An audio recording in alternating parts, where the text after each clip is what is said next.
Landlords, Diana and Donald Back, for an illegal eviction, security deposits, and an assault. Court come to order. All rise. Have a seat, please. Kevin. Hello, Judge. Case 2085, Schumann versus Back. Thank you. You're welcome. Mr. Schumann, Yes, Your Honor. I assume this is your wife? My girlfriend Girlfriend. and my son, Blake. And your girlfriend is here just for moral support? She wasn't living with you in the house? She wasn't living with me, no, but she was Sit down. I was a witness. Sit. a part of it. Sit down. Big part of it. She was not living at the house? No. Good. Just you and your son? Yes. And you were tenants of Mr. and Mrs. Back for how long? I think it was 6 years. Starting when? When did I sign the lease? August 2016. Don't help him. Okay. Yeah. Yeah, 8/1/16. And which unit do you rent? Because they also live in the house. Yeah, it's 3 floors. I have the middle, and the top is just a little loft. Comes with a little loft. And did you move in there with your son? No, in the beginning, no. He wasn't with me. Was it just you? It was just me. And when did he move in? Probably 2 years later. 2018? Yeah. How old is he? He's 15? Now, in 2016, everything going well with your landlord? Yeah. Same landlord. Yes. What about 2017? Everything's good. Everything's going fine. 18? Must have been going fine because you brought your son in to live with you. We did have a few incidences that I had to call the police then. Okay, so in 2018, you had to call the police. Yes. When in 2018? First time Mrs. Back came, and she had a problem with Blake. She said he walked too hard upstairs. Okay. Now, before Blake came with you, with whom was he living? With his mother. How long was he living with his mother? Since he, Since he was born? Yeah, since birth. And did you visit with him before he came to live with you? Yeah, I had him every other weekend and Tuesdays and Thursdays. So something must have happened in 2018 because he's 15 years old, he's in high school. You want to tell me the reason? Angela, I want you to bear in mind, this is my business. Yeah. You want to tell me why your son came to live with you? And if you just want to say to me he and his mother weren't getting along, I will accept that. No, that's not why. She wanted to move to Florida, and she said I could have Blake. Interesting. Okay, so the first time you started to have trouble was when your son came and Mrs. Back said that he was walking too loud, making too much noise upstairs. Yeah. And how did she communicate that with you? Well, Mr. Back was really the one who had the problem. At night, because Blake would go from his bedroom to the bathroom, and he walked too loud. That was it. So what did you do? Well, that was that. I want to know why you called the police. Well, why he called the police was because finally, this was the following year when she... Just a second. So that was it. In 2018, they told you that your son was walking too heavy. Yeah. In the middle of the night, going from his room to the bathroom. Yeah. Okay, but that didn't require a call to the police. So I'm waiting. Well, This is not a well. You call the police. confront I want to me. tell you something. I've been a tenant for most of my life. I've never called the police on the landlord. So this is not an answer that starts with well. When was the first time you called the police regarding Mr. and Mrs. Back, and for what reason? she illegally entered my apartment. She used her key to come into my house. Okay, don't speak. I told you not to speak. Okay, I'm sorry. When did she use a key to come into your apartment? What time of the day? No, It was during the month? day, and, Month? I don't remember. I mean, I have the police report. Oh, I'd like to see it. Yeah. Well, that will tell me. The door was open, Your Honor.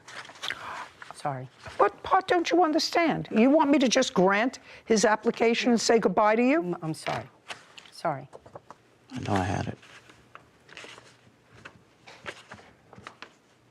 No, I have it, but You have it, but you don't have it. well,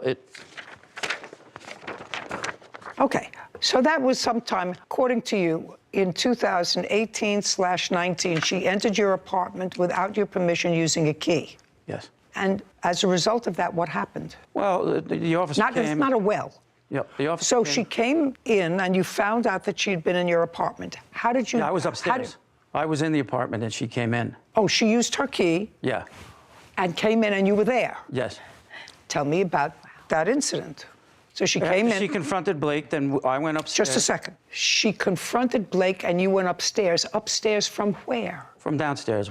So you were... We were coming home. She came running down the block, saw that we were home, and started telling Blake that he walks too loud. You're walking too loud. You're walking too loud. Just a second. She's in the street. She was coming, she saw us and she's coming You back. said you were outside. You were outside. First you tell me, if I'm not mistaken, Whitney, he said he was in the apartment when she came in. Is that correct? Yes. Okay. First you told me you were in the apartment. That's not accurate. This happened outside. Yeah. Yeah. So it happened outside, and she was yelling at your son that he was walking too loud. Yeah. Yeah, not yeah, yes. Yes. Okay. And now she's outside coming from the beach. She's telling him, you're coming inside, keep going. Then we went inside. I said, okay. Just a then- second. I said, okay, I'll tell him to walk a little softer, levitate a little bit. And we went inside, and I got onto the phone talking to somebody. I guess she heard me talking, and she opened her key and came up the stairs and started yelling. I wasn't yelling at Blake. I wasn't doing this to Blake. I wasn't doing that to Blake. All right, next. Next. Next. I'll tell you what this case is about so that everybody understands what this case is about. You're claiming that they illegally evicted you. That's one thing. You claim that they have your security deposit. And what else do you want? You say that there was a simple assault because when yelling at you, one of them spit on you. It was a lot more than yelling. I don't care what's yelling. Nobody hit you. That's either a yes or a no. No. Caption coming up.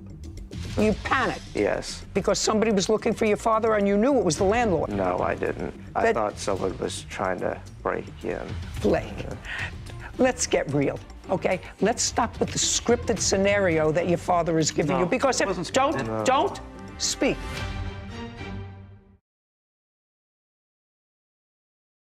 A courthouse. The Judy Justice logo appears. In the courtroom, Daniel, Diana, and Donald. Daniel Schumann claims his former landlords, Diana and Donald Back, owe for an illegal eviction, security deposit, and an assault. Diana and Donald are countersuing for apartment damage. Now, illegal eviction, return of security deposit. And you lived there until when? Until June of this year. Now, in June, something happened, and that's where your girlfriend has some information, because it was June 3rd. You are Gina. Yes. Perfect. You and Gina were in bed asleep. Does Gina have her own car? Yes. Do you have a car? Yes. So that's two cars. Yes. Where are you supposed to park? Well, we don't have a driveway, so you can park on the street if you want. Okay, so you weren't parked anywhere near the house, No, across the street. correct? Yes. So his cars weren't blocking yours. Yes, they were.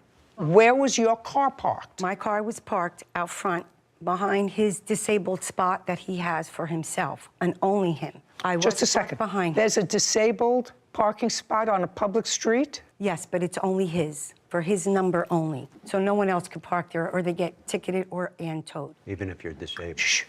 Yeah, even if you're disabled, you're not allowed. Did you get a spot assigned to you, sir, assigned to your car because of a disability? Yes. What's the nature of the disability? I had 2 cracked vertebrae in my neck. I dislocated my left shoulder. I have herniated and ruptured discs in my lower back and nerve damage down my left leg. So you have a place to park. Yes. Were you or your girlfriend Gina in any way blocking Mr. and Mrs. Back's car? No. Okay. Did you see where they were parked? Yeah, she was parked on the street in front of the house. Their car was parked in the street in front of the house? Yes. Okay. Go. June 3rd, where was your car So my parked? car was parked behind his disabled spot. My husband came in and showed me a ticket that was on my car, and I couldn't understand it because there's no meters or anything. And when I went to look at the ticket, it took me a little time. I checked it. It was for unregistered vehicle. First time in my life I've ever done something like that. I went online right away because I said, I know I did this in April in my mind because I do everything online. Obviously, I never sent it through, and I didn't realize it. Cops in the town have a scanner. They scanned my car, they gave me a ticket. I am Okay. responsible for that. I understand that. But when I spoke to the cop, he said... Now, don't tell me what the cop well, said. I can get a ticket every 12 hours. So I panicked. I said, okay, I'm going to try... Now I understand what's happening. I needed to get my Shh, car just off a the second. road. So now I understand what happened. She got a ticket parking on the street. And the ticket for parking on the street was for having an unregistered vehicle. Yes. Your car was not parked in your designated handicapped spot. Instead, you and Gina were parked in the street. Yes. So she came to you to ask you to take your car and put it in your handicapped spot so that she could park in the driveway. No. Well, we just asked for, just needed one of them. Can you see, Just a look sec. at this picture? Just a sec. And then you'll understand what I mean. You asked one of them to move their car? I tried to just get in touch with both of them at this point, just get their attention. You said, Miss Back, no to me very fast. I want you to listen No, to what I didn't ask them said. to go in. There's six parking spots on this lot.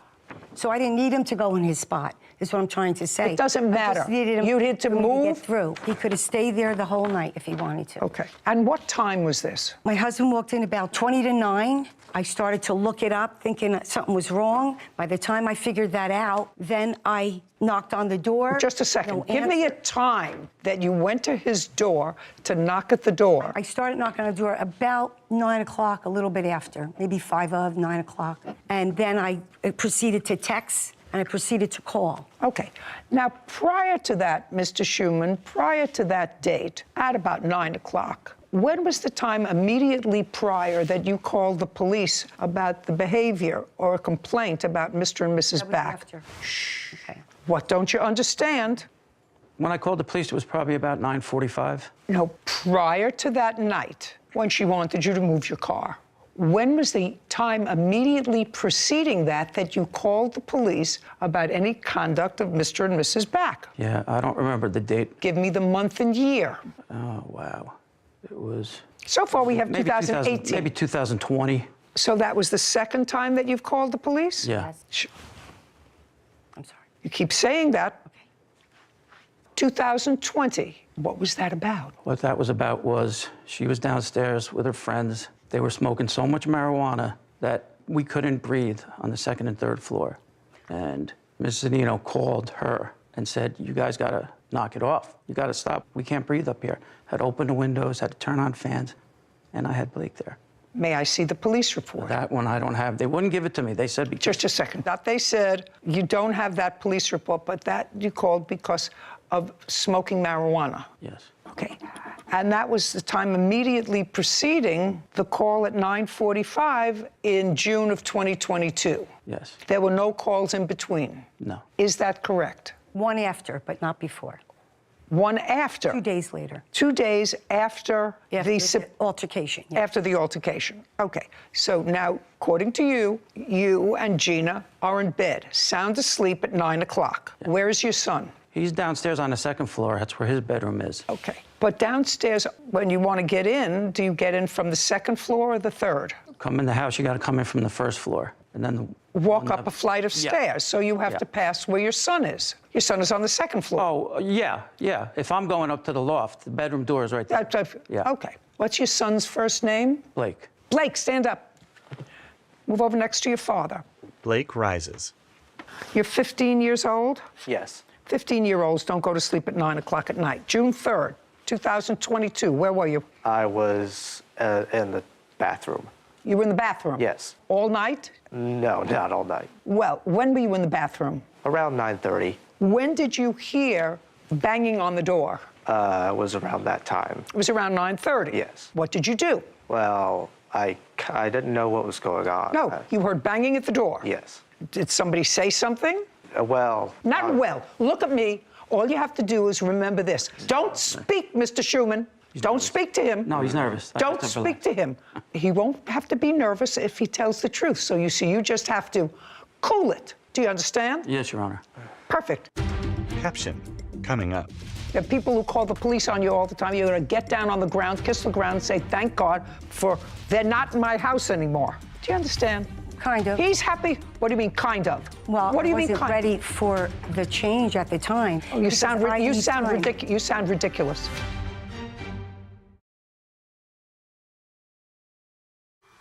A courthouse. The Judy Justice logo appears. In the courtroom, Daniel, Blake, Diana, and Donald. Daniel Schumann has accused his former landlords, Diana and Donald Back, of wrongfully evicting him and keeping his security deposit. You came here. You brought him. Just remember that. You came. I know. You brought him. What did you hear when you heard banging at the door? I heard Don scream, Dan. You heard Mr. Back Yes. Mr. scream what? Dan and Dan. yes. And that's your father. Yes. How many times did you hear him scream Dan? Only once. Once. And are you out of the bathroom? Well, I did. Oh, that's not an well. Sorry. Are you out of the bathroom or still in the bathroom? I'm still in the bathroom. Okay, so you're still in the bathroom. Yes. Was the door open or closed? Closed. Closed. So behind a closed door in the bathroom, you heard Dan from the floor below. Yes. Dan. Now, what did you hear after that? Is not an answer. What did you hear after that? Dan. Now, you knew somebody was looking for your father. Oh, well, I panicked, sort of. You panicked. Yes. Because somebody was looking for your father and you knew it was the landlord. Yeah. You knew it was the landlord. No, I didn't. You just told me that. I thought someone was trying to break in. Your Honor, you have You to mean, understand. just a second. Blake, let's get real, okay? Let's stop with the scripted scenario that your father is giving No, you. Because it if, wasn't don't scripted. speak. Because at 9 o'clock at night, if somebody is banging at the door and calling your father's name, then it doesn't sound like a break-in to me. If somebody's banging at my door and somebody is yelling out, Nana, Nana, I know they're not trying to break into my house. It wasn't Do you banging at understand? the door. Do you understand? It was the whole house was shaking. Okay. The entire okay, house. Mr. Schuman, I'm not speaking to you. Do you understand? You brought this ridiculous understand, lawsuit. You brought this ridiculous The lawsuit. truth has to be told. I can't tell Just the a truth. second. Because they're lying. Mr. Schuman, No, you're lying. You're lying. Mr. Schuman, you brought this ridiculous lawsuit, except for one thing. I'm finished with you. Sit down. Blake sits. Your Honor, I wasn't even the one who called the cops at first. Just a second. The neighbor across the street called first because, Mr. Schuman, you have a police report? yeah. Then I'd like to see where the neighbor across the street called the police. Yeah, that says it in Just a there. second. I'd like to see it. He also called. Shh. Okay. Yeah, when I called, they said someone else has already called. Give this back. Give this back. They don't understand not to talk. All right, I'm about finished with you. You moved out? Yes, I was illegally Great. evicted. Great. It's a great thing that you was moved told out. to get It's a out. great thing that you moved out because you don't want to be with such bad landlords who yell and scream in the middle of the night, who smoke marijuana around your 15-year-old son who would never think of doing that, right? Right? Yes. Yes, of course. And so it's a good thing that you found someplace else to go. Well, it is a good thing. It's a very, very good The amount thing. of stress that's off me now. Perfect. Then it's what we call a mitzvah that you moved out, okay? The only thing that I'm entertaining on either side is, on your side, the return of your security deposit. Do you understand? Yes. How much was your security deposit? $1,750. When you left, did you get any of your security deposit back? No. What date did you leave? It was the last day of June. So it was June 30th, and you paid June's rent. Yes. So now you're going to have to explain to me, Mr. and Mrs. Back, and I think I'm going to go to Mrs. Back, why you kept their security deposit. Well, Your Honor, he signed a lease when he Just first moved in. to tell me why you kept their security Because deposit. he was asked to give me 60 days notice, written 60 days notice. Forget it. The people who call the police on you all the time, you're going to get down on the ground, kiss the ground, and say, thank God for they're not in my house anymore. Do you understand? Do you understand? Kind of. He's happy. What do you mean, kind of? Well, what do you I mean, wasn't kind ready for the change at the time. That's why I always ask for 60 days notice. Oh, you Because sound I need time. ridiculous. You sound ridiculous. I'm sorry. You sound ridiculous. Do you understand why she sounds ridiculous? You had very, very bad experience with your tenants. Police were called. I don't know. I've lived in places all my life. Police were never called on me as a tenant. I never called police on a landlord. Out there in the near audience, I want to know how many of you ever called the police about your landlord. Raise your hand. I just want some idea. Raise your hand. Don't tell me the truth. Okay, good. Now, how many ever called the police on a tenant? Look at all this. How many times? Twice. Great. Landlord or tenant? On a tenant. You called about a tenant? Yes. About a disruptive tenant? Yes. So, with the exception of Kevin, who is a businessman, entrepreneur when he's not here, taking care of my business here, and he called the police twice because of a tenant. Nobody else has ever called the police, so you should say thank you landlord for getting rid of these tenants who called the police and not give me baloney about a 60-day notice. Now, if that's why you kept their security deposit, which is what you said to me, Right. then he gets a security deposit back, $17.50. And that's the only reason you gave me. It's $17.25, but Just I a second. didn't finish. 17.25. You did finish. I said, what was the reason? I asked you twice. Well, what was the but reason? And what was the reason? I was letting him go from the 17th when he texted my husband to the 17th. The only thing I wanted in return is access. He said, no, see you in court. So I turned around and held him to his lease. Very good. Not here. Right. Not here. Okay. $17.50. He gets a security deposit back. $17.50 or $17.25? It's $17.50. Take a look. Let's get the number right. The lease. This is fascinating. He signed his lease that says $17.25. Okay. You have information to the contrary, Mr. Schuman. No, she's right. $17.25. $17.25. Judgment for the plaintiff. We're done. Counterclaim is dismissed. We're finished. That's it. Court is adjourned. Diana, then Daniel. Judge Judy was right about I should be counting my blessings that they're gone. It was over a silly parking spot. I'm glad he's out, but I don't think he deserves his security. I mean, I couldn't teach him how to levitate. I tried, as much as I tried, we couldn't get it. Sarah and Judy. I'll never understand why acrimonious relationships between landlords and tenants would wish to continue on for another 30 days, another 60 days, cut your losses and get out of there. And that's what happened. And the defendant's answer that, well, he was supposed to give me 60 days notice. Why would you want him there for another 60 days? It's called the police on you, as far as we know, at least 3 times. Yes. Whatever. It was just a bad scene. And for some reason, he didn't park at his assigned spot because of his handicap. He parked, whatever. I think everyone should just cut their losses and go move home. on and be happy. Life is so short. Yes, agreed. Be happy. Title, Judy Justice. Want justice? Go to judyjustice.tv. To cover funeral costs. Court come to order. All rise. Have a seat, please. Kevin approaches the bench. Hello, Judge. Case number 2009, Jenny Spencer versus Jenny. Thank you. You're welcome. Miss Spencer, are you related to Mr. Jennings? I am. How? He's my cousin How? on our dad's side. So his father and my father, that's how we're related. How were they related? So his dad and my father are pretty close in age, but they are cousins themselves. But my dad is pretty young, so they're close. My dad and his father are close in age, so they were more like brothers. I still don't understand. My father and his father were first cousins, but I was raised by my grandparents, so that's why we're close. Okay, so your fathers were first cousins? Yes. Okay. Your mother passed away. Yes, ma'am. When?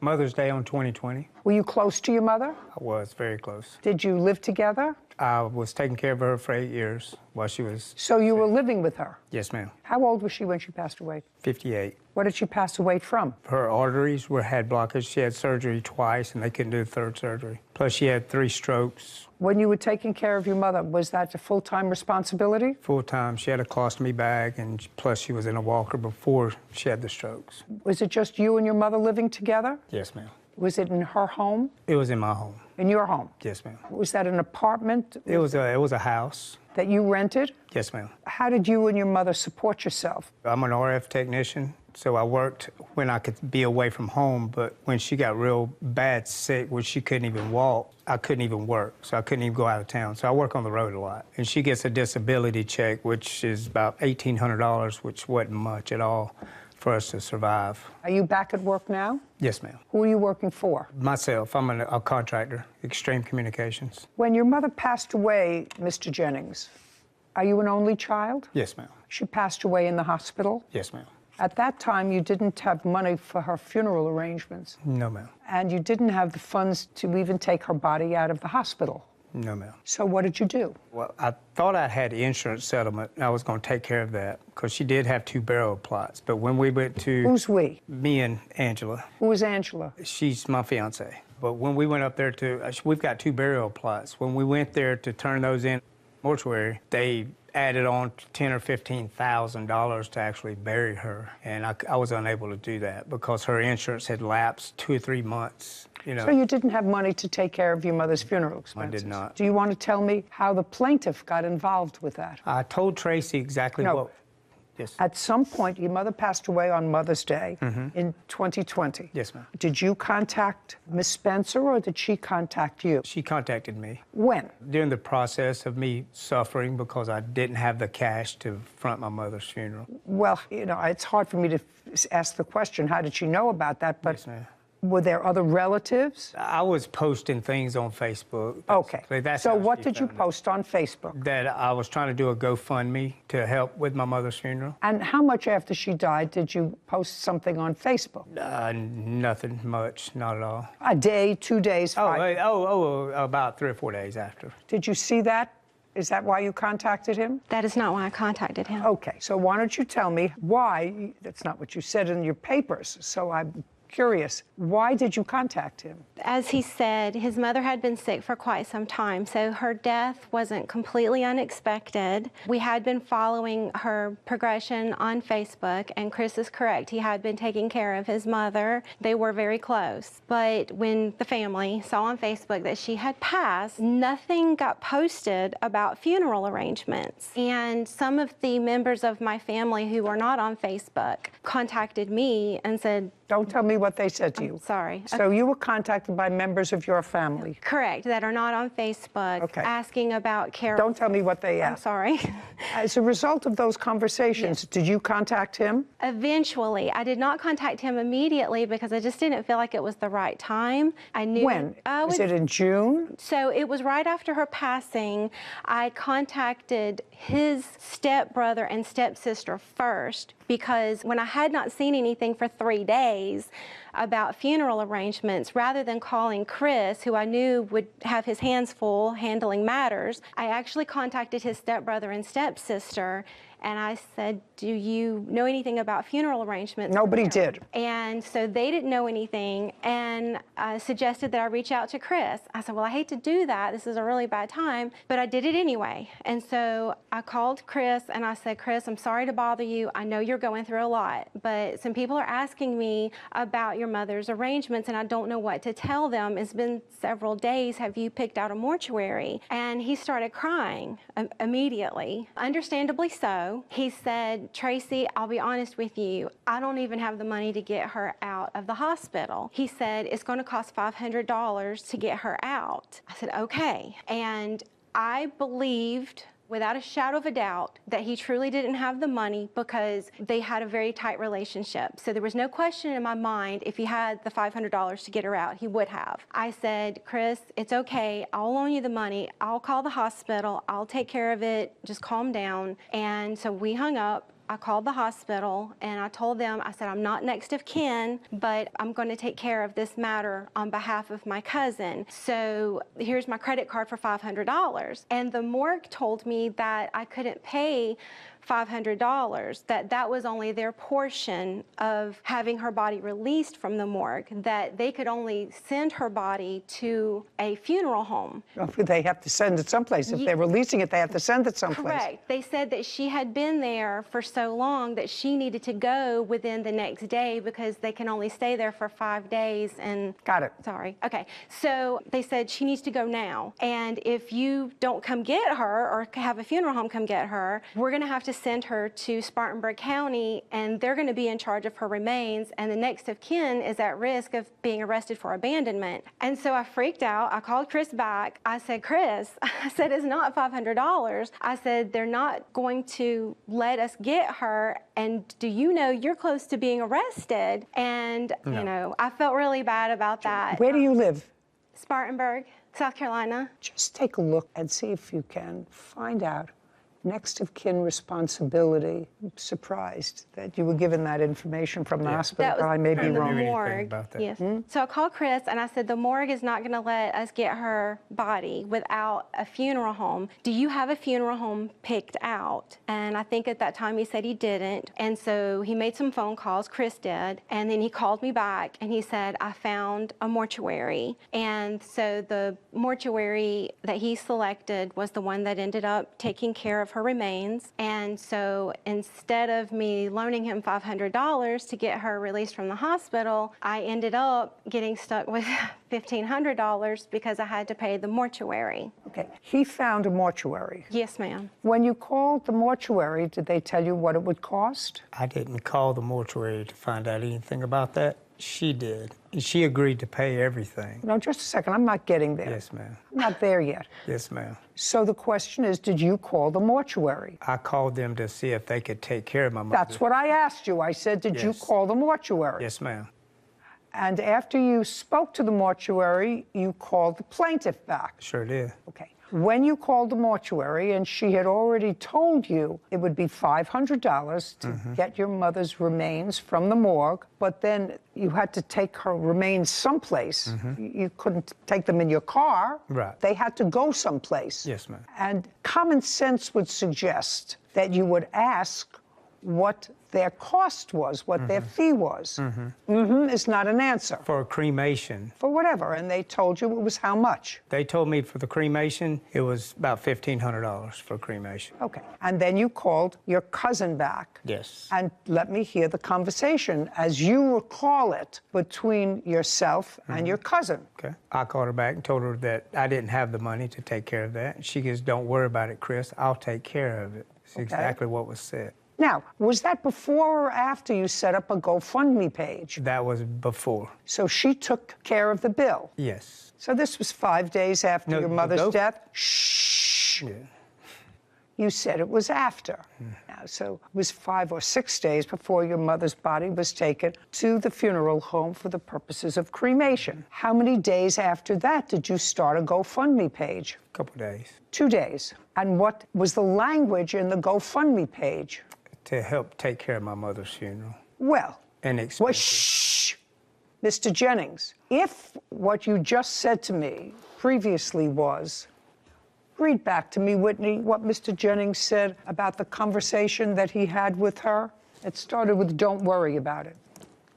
He said, okay, I called her back and told her that I didn't have the money to take care of that. She said, don't worry about it, Chris. I'll take care of it. That's exactly what was said. Okay, good.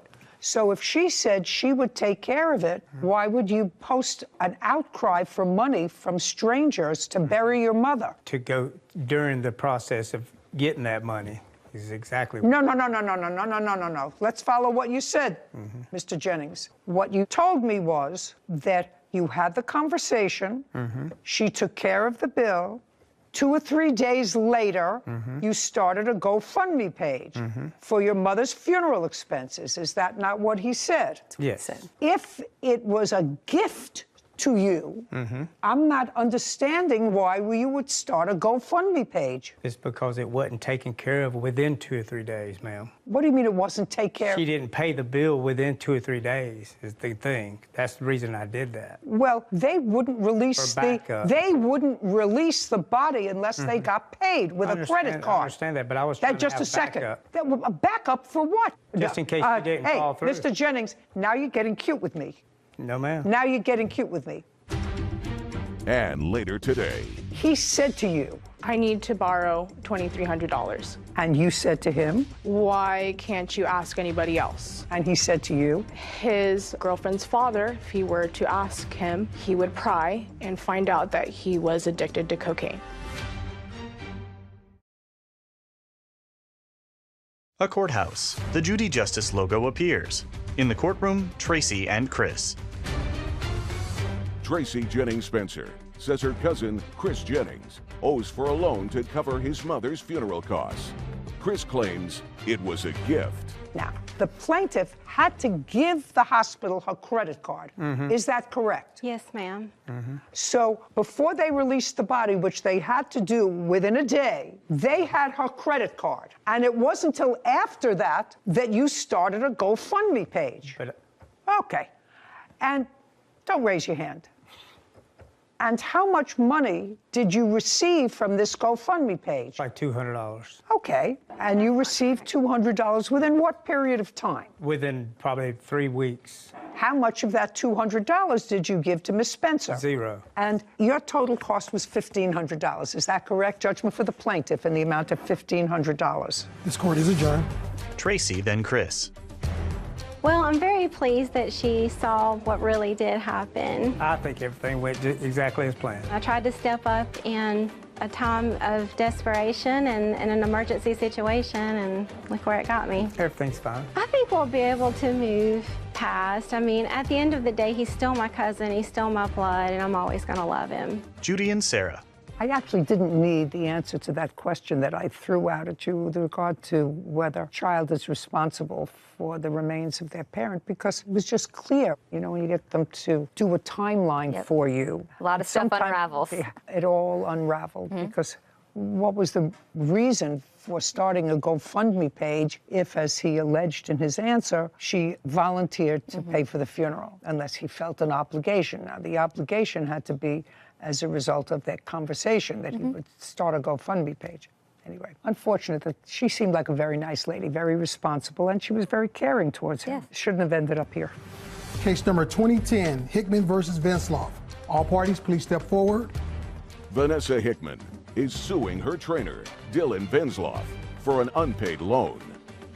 Ms. Hickman, your case is relatively simple. You claim that you made a loan to the defendant, who was your personal trainer, when he said he was in a financial bind and he needed rent money, and he made the loan. And he paid some. His wife paid some. Correct. He made a couple of payments, but there is still a substantial balance. Correct. Mr. Vensloff said that this was not a loan, but prepayment for his training services, and that you sort of backed out of the training/nutrition program. So that's your problem. You lose your money.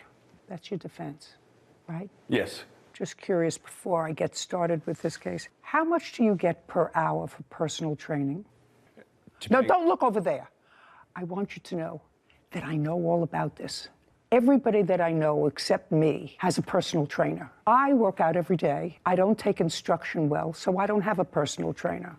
I have a husband who had a personal trainer. All my friends have personal trainers. So now I want you to answer my question, unless there's something extraordinary about you, which there is not. How much do you get per hour for personal training? $75. That's a reasonable figure. Just informational purposes. How much money did you take from Miss Hickman? How much money did I take? Yes, how much money did you take from it? I haven't decided what it's for, but money exchanged between you, she has proof of how much it was, and you. How much money? I believe it was $2,300. Is that right? Correct. And on what date did she give you $2,300? I believe sometime at the end of last year, or it was close to the beginning of this year, somewhere along that time. Date? November 22nd, 2021. And at that time, how long had you been training her? Since when? When did you start with her as a client? I think like the beginning of summer last year, so I'd say... Date? July 2021. Beginning, middle, or end? Beginning. July, August, September, October. So you had been training her for 4 months. Yes, ma'am. Up until November 22nd, how much money had she given you for training? Did she pay you by the week? Did she pay you by the month? How did she pay you? Up front, first, okay. Monthly. In July? Yep. Not yup. That's not yup. Yes, Yup ma'am. you say to your friends or to your wife.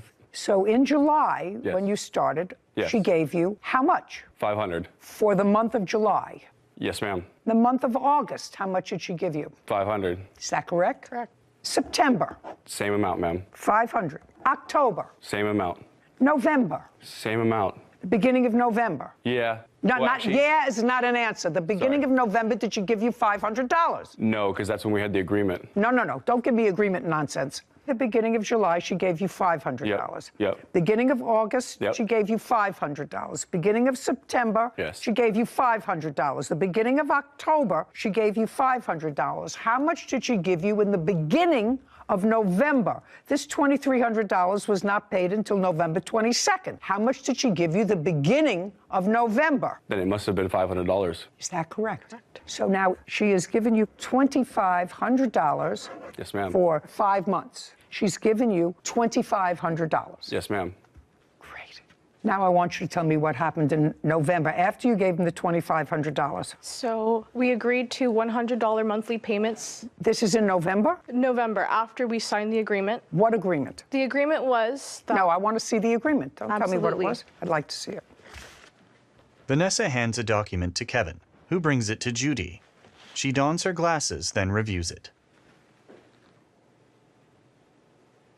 Who wrote this? I did. Well, I don't actually understand it. It says, I, Mr. Venzloff, hereby accept $2,300 from my client, Vanessa Hickman, in trade and paid in advance for training. This will cover meal plans, planned workouts, in-person training, check-ins, and virtual check-ins from November 22nd, 2021 to May 15th, or 1 month of training and payment plans of no less than $100 a month, starting 12/22/21. I agree to pay back the full amount in 12 months. I actually don't understand what that means, because you agreed to pay back the full amount in 12 months by paying her no less than $100 a month, starting December 2021. First part says you're accepting this $2,300 from your client in trade and paid in advance for training, but that you will pay her $100 a month and be finished paying her in 12 months by 11/22/2022. Okay. So you wrote this up. Yes. I don't understand it because it doesn't make sense. Of course. So there had to be a reason why you picked this $2,300. He's been training you July, August, September, October, and November. You paid him $500 each month, or about $120 a week. And all of a sudden, there's a $2,300. What, is there something that I said funny? Dylan's wife's eyes widen. All of a sudden, there's $2,300. Tell me how the $2,300 came about. So over the course of those months, we became good friends. I see him 3 times a week. We get to know each other, talk, open up, and we're very friendly with each other. He opened up about me about having financial hardships. No, he'd opened up. He said to you. Yeah, he said to me, I need to borrow $2,300. And you said to him? Why can't you ask anybody else? And he said to you? His girlfriend's father, if he were to ask him, he would pry and find out that he was addicted to cocaine. That's what he told you? Correct. And what did you say to him? Oh, okay. So if I give you this money, we're going to write an agreement to cover me in case you don't pay me back. And what did he say? Okay. And that day on November 22nd, we wrote out the agreement. No, you wrote the agreement. Absolutely. I wrote it down, and he gave me a photo of his driver's license that day, and... You have a copy of that driver's license? I do have a photo on my phone, yes. I'd like to see it. Of course. Vanessa hands her phone to Kevin, who brings it to Judy. So you were working, and he was working. He was making money. So if you're the wife, you say, what do you mean? We need money for rent. I'm working. You're working. What's it all about? Did you know he had a drug problem?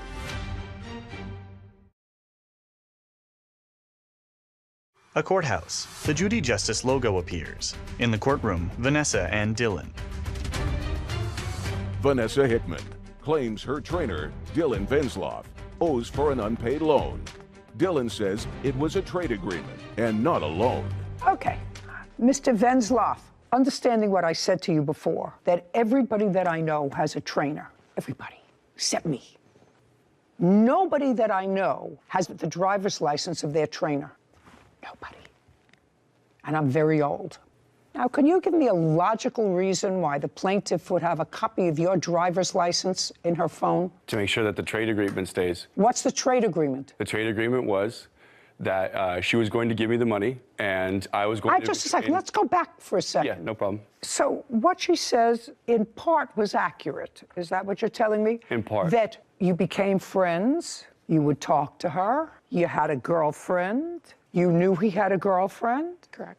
You asked her for money. Yes, ma'am. Different amount of money because you were in financial difficulty. Yes, ma'am. And that she asked you, why couldn't you ask your girlfriend's father? Because she evidently knew that based upon the fact that you were friends, that you're the wife, girlfriend, whatever, your father has money? Yes. Okay. Why couldn't you ask the girlfriend's father, right? Yes. She asked you that question? Yes. And did you say to her, because I didn't want him to pry? Yes. Because I have a cocaine habit? Yes, ma'am. Okay. And so she gave you the $2,300? Yep. Not yup. Yes, ma'am. Sorry. Perfect. And that was on the 22nd of November of last year. After she gave you that money, and you were supposed to, according to this agreement, make $100 a month payments to her. That would that's what it says. Yeah, if I was unavailable. No, it doesn't say, there's nothing here that says unavailable. Well, it's actually...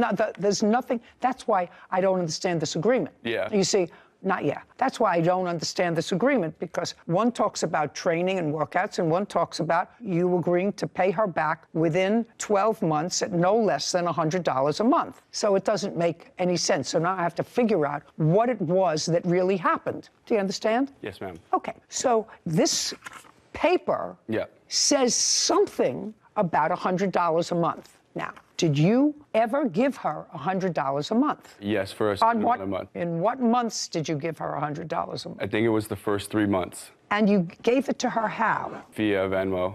Did he give you the first 3 months? He gave me the last 2 months, and his wife paid me the first month. That would be you? Yes. Stand up, please. Dylan's wife rises. Tell me your last name. Venzloff. When did you find out that your husband had taken money from the plaintiff? When she had sent me a message on Instagram asking for me to send her money that he was late on a payment. And that was in what month? I believe mid-January she messaged me. January of 2022. Correct. And up until that time, your husband had not told you that he took money from the plaintiff. That's an easy question. I don't believe so, no. He had not. Well, that's what it sounded like. You didn't know about it because the first you heard about it was when she sent you a message. So he had not told you that he took money from her before. Now, when you found out, you confronted him about this, did you take money from the plaintiff? I did. And what did he tell you? He told me that he had to pay for rent that month. Were you living together? We were already married. Were you working? I was. So you were working, and he was working. He was making money. So if you're the wife, you say, what do you mean? We need money for rent. I'm working. You're working. What's it all about? Did you know he had a drug problem? That was when I found out. Okay. Well, that's a fair question. I like the honesty. Did you have discussions with him about that? Yes. Did he go into rehab? Yes. Great. When did he go into rehab? He went for a week in December into a detox, and then he went for a month this last June, I believe. Because he had a relapse? Yes. How long was it in June? 30 days. During December and June, had he ever been arrested? No. So he did this voluntarily? Yes. Good for you. Thank you. Take a breath. All fine. Your husband owes her $1,800. That's what she's suing for. That's what he owes her. He knows he owes her that money. She was doing a good thing. She was being kind to him. And probably, ultimately, if he stays clean, saved his life. Reasonable, you know, because but for that, you wouldn't have found out, you wouldn't have forced him to take some action. Is that what happened? Yes. Do you have a drug problem? I don't know. Does your father still not like him? They're best friends. They're best friends? Yes. Interesting. I'm absolutely shocked. Judgment for the plaintiff in the amount of $1,800. We're finished. This court is adjourned. Vanessa, then Dylan. I thought that she handled it very well. I didn't need to go over all the details. She did that all for me. Honestly, you know, it was a trade agreement, which it clearly states in the first part, you know, so I had the entire year. I don't think that he could have sent me the payments. I had to keep... To either pay her back or train her, and she served me before the contract was even up. Crying and messaging him for it. I think court was where it needed to be settled. All she wanted was the money back, but I told her I was completely available. Then she moved out of the area. He's a great trainer, absolutely amazing trainer, hands down. Borrowing money, not the smartest decision. Well, I think he could have handled the situation differently, but I think he was trying to do his best to get us out of a sticky situation. You know, I think it's about time to find someone else. Judy and Sarah. I remember my law school days, Sarah. Not clearly, but I remember my law school days. And you know how important it is, I always say you should have a writing. But you're supposed to have a writing that's clear. And I know that there's a rule of law that if a contract or an agreement is ambiguous, that a third party can't figure out, fact finder can't figure out what the intent of the parties was. Was it a training agreement, which is what he said, which is a lot of baloney? Was it a loan that you're allowed to go beyond that contract? So your experience in law school is much closer. I did just study this, so it's true that if a fully integrated agreement, meaning that it's clear, the meeting of the minds between parties is clear to a third-party fact finder, then usually outside evidence is not allowed because you clearly have what the meeting of the minds of the parties was. However, in a case like this, when it's more ambiguous or the terms are ambiguous or you're not quite clear what the meeting of the minds was for, a loan, like you said, or training, you're allowed to bring in outside evidence to gap fill those sort of ambiguous And to terms. figure out what the intent of the parties was. Exactly. So for that exact reason. But I can appreciate that she had enough wherewithal to know that she should have something written. Maybe next time she'll make it just a little clearer for a judge. Thank you. Want justice? Go to Judy justicing his parents, Davery and Nathan Celestine, for the repair costs of an 18-wheeler truck. Court come to order. All rise. Judge Judy enters. Have a seat, please. Hello, Judge. How are you? Case number 2032, Shaw versus Celestine. Thank you. Welcome. Mr. Shaw, these are your parents, is that right? Yes, they are. How old are you? I'm 26. Just the very broad framework of this case, you're suing your parents for money that you put into a truck that belongs to them. Correct. And they are counterclaiming for money that they say you owe them for a balance of a dog they purchased for you. The truck that you fixed belonged to your parents. Yes, the agreement was... No, the belonged truck to that them, you yes. fixed belonged to your parents. And what Correct. I gather is that you would come into some money. Is not an answer. Oh, yes, ma'am. And when did you come into that money? I never came into any money from them after I fixed Not the from truck. them. I didn't say from them that you came into some money. Is not an answer. I'm sorry, yes, ma'am. I came into some So I money want in you October. to. In October, you were not employed. I was employed. By whom? Trucking. Is that their company? No, I was working with them and their brother. So you were working with the family? Yes. Okay. That was in October. Yes, October ma'am. of 2021. Is not an answer. I mean, yes, is ma'am. an I'm answer. sorry. And how much did you come into? About $10,000 for the month of September and October. And then your father said to you, I assume, you should take some of that money and buy a 16-wheeler truck so that you... No, ma'am. Well, how did that happen, sir, that you So- got possession of your parents' truck? So it... Did you try to buy a truck on your own? Yes, ma'am, I did. Okay, And in that what deal month? failed. Just a second. In what month did you try to buy a truck for yourself? January. January of 2022? Yes, ma'am. And tried to buy a truck so that you could have your own truck for long hauling and business. Yes, ma'am. And you went to a dealer and you found the truck that you liked, but you didn't qualify for financing. Yes, ma'am. Okay, and how much is a new truck? That truck, it wasn't new. It was a 2015, and they priced it at $60,000. 60. Yes, ma'am. And you told your parents about that? Yes, And ma'am. there was a discussion that they had an older truck that wasn't running. It needed minor work. It needed- That was told to me. Okay,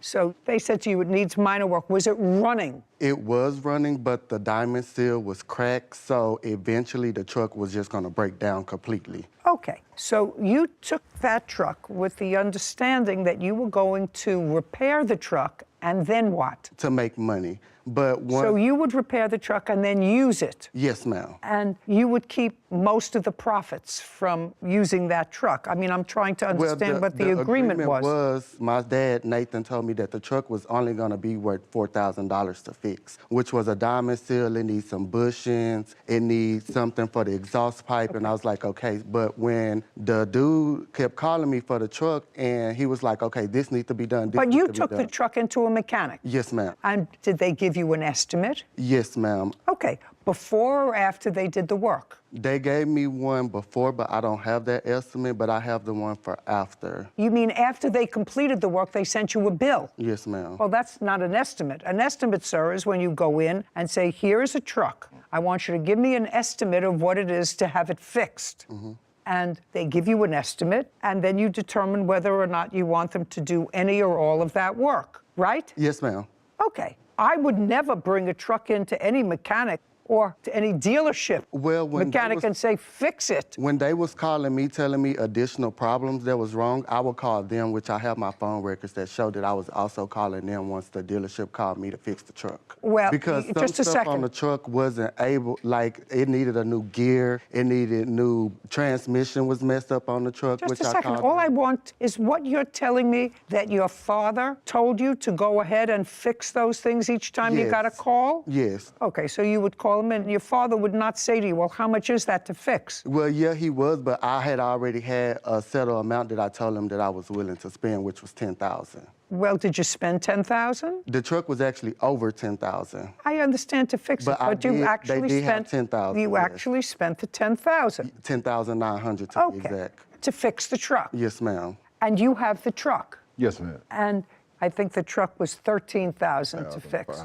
Yes, ma'am. So you paid the additional $3,000. Yes, ma'am. Now the truck is running. Yes, ma'am, it's running. It was running before, Your Honor. But it's running now better because ma'am. there are. Yes, ma'am. Because we're not using it. Just a second. I can only hear from one of you. He said the truck is in use. You said no. It's not used, or is the truck? No, Your Honor, I misunderstood what you said. I thought you was talking about the repair. You saying is the truck operable now? Yes, it's operable, but it's not on the road. It's not on the road? Who Yes, cares ma'am. if it's not on the road? Oh, yes. The idea Yes, ma'am. was he was supposed to fix the truck and supposed to be able to use the truck. Yes, ma'am. Is he able to use the truck? Yes, he's able to use the truck. Okay, great. When was the last time he tried to use the truck? He never tried to use the truck after it was fixed. He said that he no longer wanted to be a part of the deal, to give him his money back. Okay. I have something.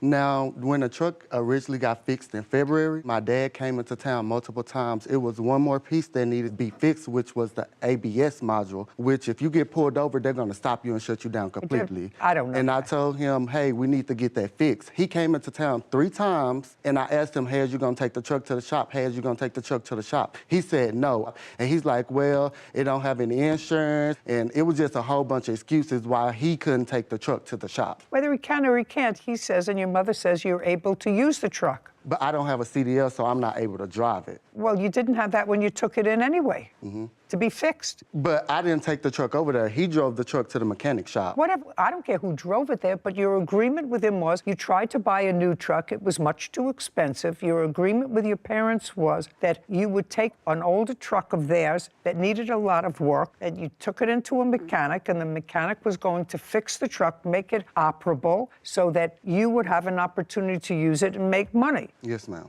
And so I'm asking you, now the truck is fixed to the tune of $13,000. When was the last time that you asked to use the truck that your parents said you can't? Well, I asked him, can I have his dad take the truck to get the additional piece put on, and he told me no, just to wait till he come into town. Okay. Caption, coming up.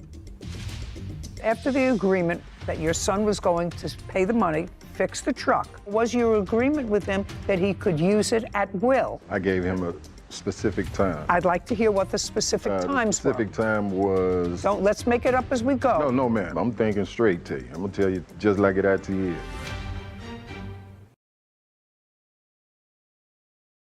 A courthouse. The Judy Justice logo appears. In the courtroom, Levi, Davery, and Nathan. Levi Shaw claims his parents, Davery and Nathan Celestine, owe for the repairs of an 18-wheeler truck. Levi's parents are countersuing for the balance of an English bulldog. Was the additional piece put on the truck that he's talking about? No, ma'am, it didn't actually Why? need that addition. It was an ABS modulator, which on that particular model was a 1995 FLD Classic. On that particular model, you don't need that to reset the ABS light. All you need is a sensor that goes in the hub of the wheel. What I'm asking you is, your son said that you needed this one part. This is your business. Yes, ma'am. How much is that one part? This is a part that I never researched, so I can't tell you that. But according to him... Perhaps I didn't ask you anything. Perhaps you can tell me. The part was $900. That was returned back. It was never returned because they wouldn't let me return it because it's dealing with wires. So when I asked them, can I return it, they said no. And I had a text where I texted her and I said, hey, they will not let me return this piece. Return what piece? The ABS module. They will not let me return it because it's electrical, and they do not accept returns on electric pieces. So is what you're telling me that you bought this piece for $900? Yes, ma'am. Okay, and that it wasn't necessary. You didn't buy it from him. No, but I don't know if it was necessary, but what the mechanic told me and what You can't tell me what the mechanic told you. Well, I'm just saying the mechanic told No, me you that it can't needed. tell me what the mechanic told you. Well, all I'm telling you, Mr. Shaw, is you had an agreement with your parents to fix a truck and then to be able to use it. And I want to know whether they have ever denied you the right, because that was the contract that you made. You never made a contract with them that you would take a truck to the mechanic and they would pay for the repairs. You never made that contract with them. You want me to say that that was your contract with them. They say the truck is operable now and that you can use it. When do you want to use it? Well, if they willing to let me use it, then I want to use it as soon as possible. Okay, and you can drive the truck? No, I was going to hire a driver. Okay, and the truck now is not on the road, is that correct? That's correct. Yes, ma'am, that's right. No, That's right. That's right. the yeah. truck is That's not on the road. No, ma'am, it's is not. what you said, Yes. but operable. Yes, it's not operable. Okay, and after the agreement that your son was going to pay the money, fix the truck, and then be able to work at it so that he's getting some benefit from what he put into the truck. Yes, ma'am. Did you have an I wanted to ask. I'm not looking at you. Okay. Did you have a discussion with him about how much of the time he would be able to utilize the truck, or was your agreement with him that he could use it at will? I gave him a specific time. Yes, ma'am. I'd like to hear what the specific times The specific time was... let's make it up as we go. No, ma'am. I'm thinking straight to you. I'm going to tell you just like it actually is. I gave him specifically, according to him, about 3 months of when he probably needed it, to get himself together. No, just a second. You mean he was going to spend $10,000 on fixing the truck and you were going to let him use it for 3 months? Well, put as your long hand as he- down. I'm well, not talking to Well, you. as long as he needed it. I'm going to put it that way. As long as he needed the truck. Okay. So now that's better. Yes, ma'am. So that he can use the truck whenever he needs it and he's going to get a driver. I just want to know, because we're going to have to memorialize all this Yes, in ma'am. an order. What do you want? We had a driver. My brother was the driver. I don't care whether your brother was the driver or not. That was not the agreement that your husband said he made with his son. Yes, ma'am. He says he made an agreement with him that if he paid to have it fixed, he could use the truck whenever he wanted to. That's what your father says. No, that is not that Okay, is not so true. when did you ask to use the truck? So in January, when I was getting the truck fixed, they told me $4,000. But as the mechanic kept calling me, adding on stuff, I said, hey, I'm not about to pay all this money, and y'all telling me I can just use it. If I'm about to put all my money into it, I want the truck. And my mom was like, okay, you can do that, because in January, they didn't make any money. Just a second. So what you're telling me is what you said to your mother, I'm not going to put in all this money unless the truck belongs to me. Correct. Well, that's not unreasonable, Mr. Shaw. I can actually see that. You're spending $10,000 of your money and you want to be able to use the truck.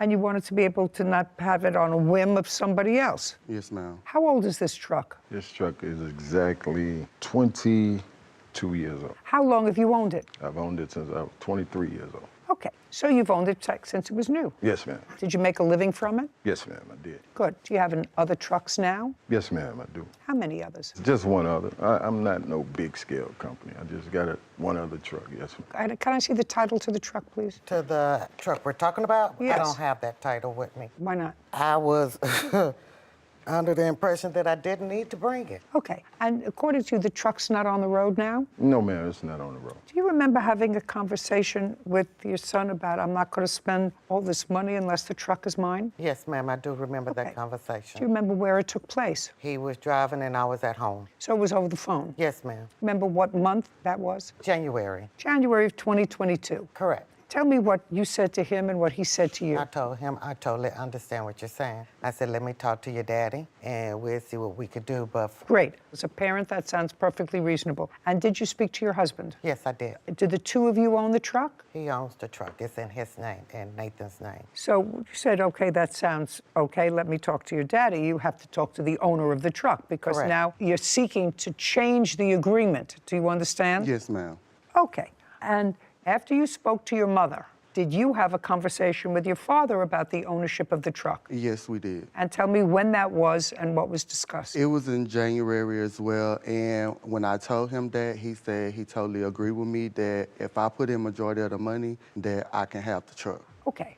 I want to tell you certain things sort of ring true to me. If I were a young person and spending all my money for a business, because this is the business that he was going to be in, he was going to hire a driver and he was going to take a certain amount of the profits, I could understand him saying to his parents, who now have a truck that they're not using because it's not on the road, I'm going to spend all my savings, it looks like, because the initial estimate was $4,000, but it kept going up and up and up and up and up. So if I'm going to spend all this, put your hand down. If I'm going to spend all this money, I'd like to own the truck. And in response to that, his mother said, and acknowledges that she said, "That sounds right to me. I'm going to speak to your father." And according to you, you spoke to your father, and your father said, "Sounds okay." Yes, ma'am. So you went ahead and spent the money. Yes, ma'am. Okay. Caption, coming up. Put your hand down. This Your is Honor, not I don't a. understand This is it, not. Your Honor. dollars I to done made over $1 to million fix your with the truck. truck. That's ridiculous. I want you to stop it. Say, man. Hey, man. How can you tell me Now, to stop are on we something going- I worked blood, sweat, and tears on? He finna take.